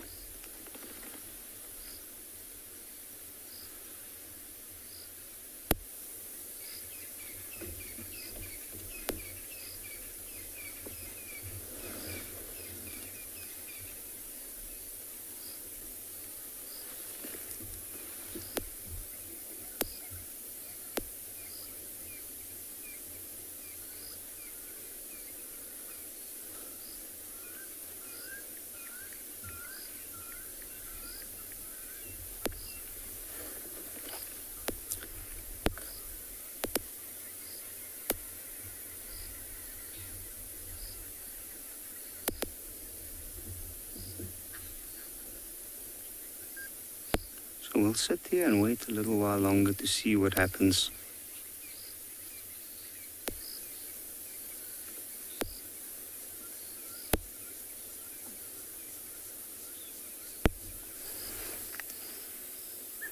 Kushava has gone to sleep. as you can see. We have gone into infrared because it is now semi-dark, well, pretty much dark. And we're hoping that she'll do one more little move for us, I suppose, before the end of the evening. Again, I am minded of how many leopards I must have driven past in my years as a guide / wilderness wanderer. I couldn't really try and go forward because there'll be sticks, so I'm afraid that's the best view of her that we're going to get. Alas, but it's okay.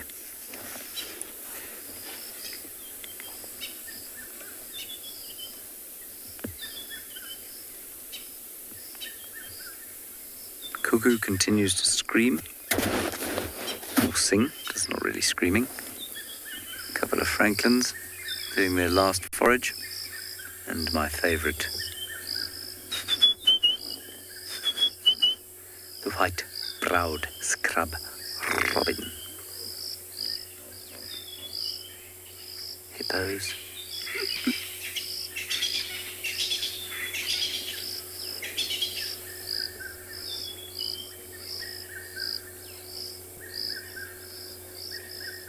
She's just looked up because the lions are calling again, way down to the south.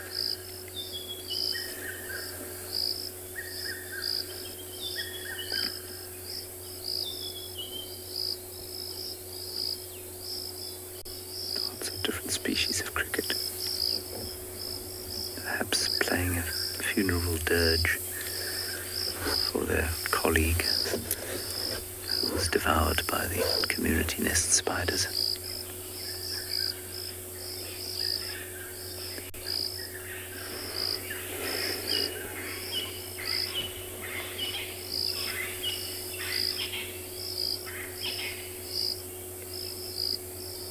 Flicking away at the last of the flies before they too disappear.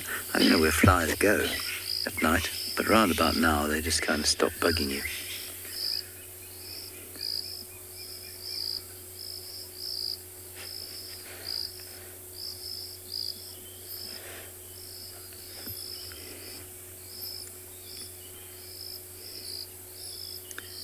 Very scary to have those eyes trained on you. If you happen to be something like a steenbok, resting up for the night. I think she'll do much better on the hunt as darkness falls, and dare I say, without us driving behind her. Stay behind her the whole time today, and it can be a little irritating if you're trying to get her on camera, but if you go round to the front of where she's moving, I mean, you're just going to flush whatever she happens to be hunting. But it's a good example, I think, of that subject we were talking about the other day, where I said, in the case of a hyena attacking a leopard cub, would you or wouldn't you intervene? And the thought that, no, we can't intervene in nature is not logical if you happen to be a safari guide, because we do intervene all the time. Just by being here, pumping water, putting lodges where they are, driving vehicles around.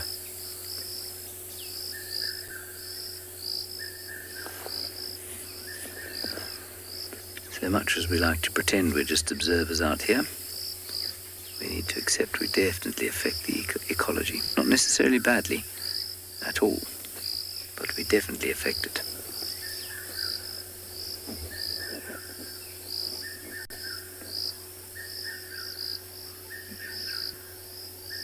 Like she's just waiting for darkness to fall completely.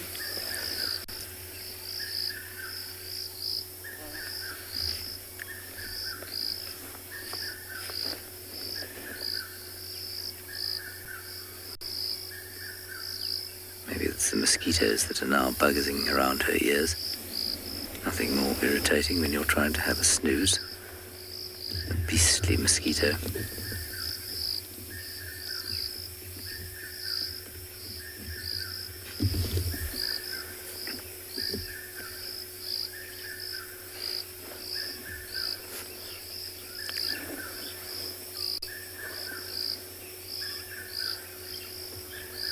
gorgeous chorus of sound.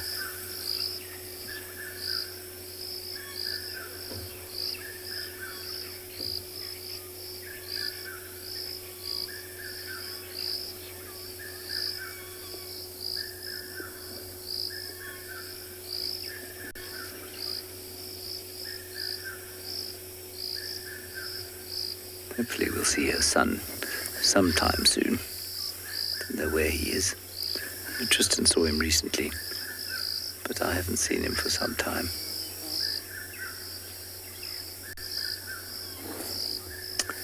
Well, everyone, that's going to be it for this action-packed sunset safari. Lions, 3 leopards, cheetahs, goodness knows what else. Thank you very much for joining us. We will see you tomorrow again at 05:30. Bye-bye.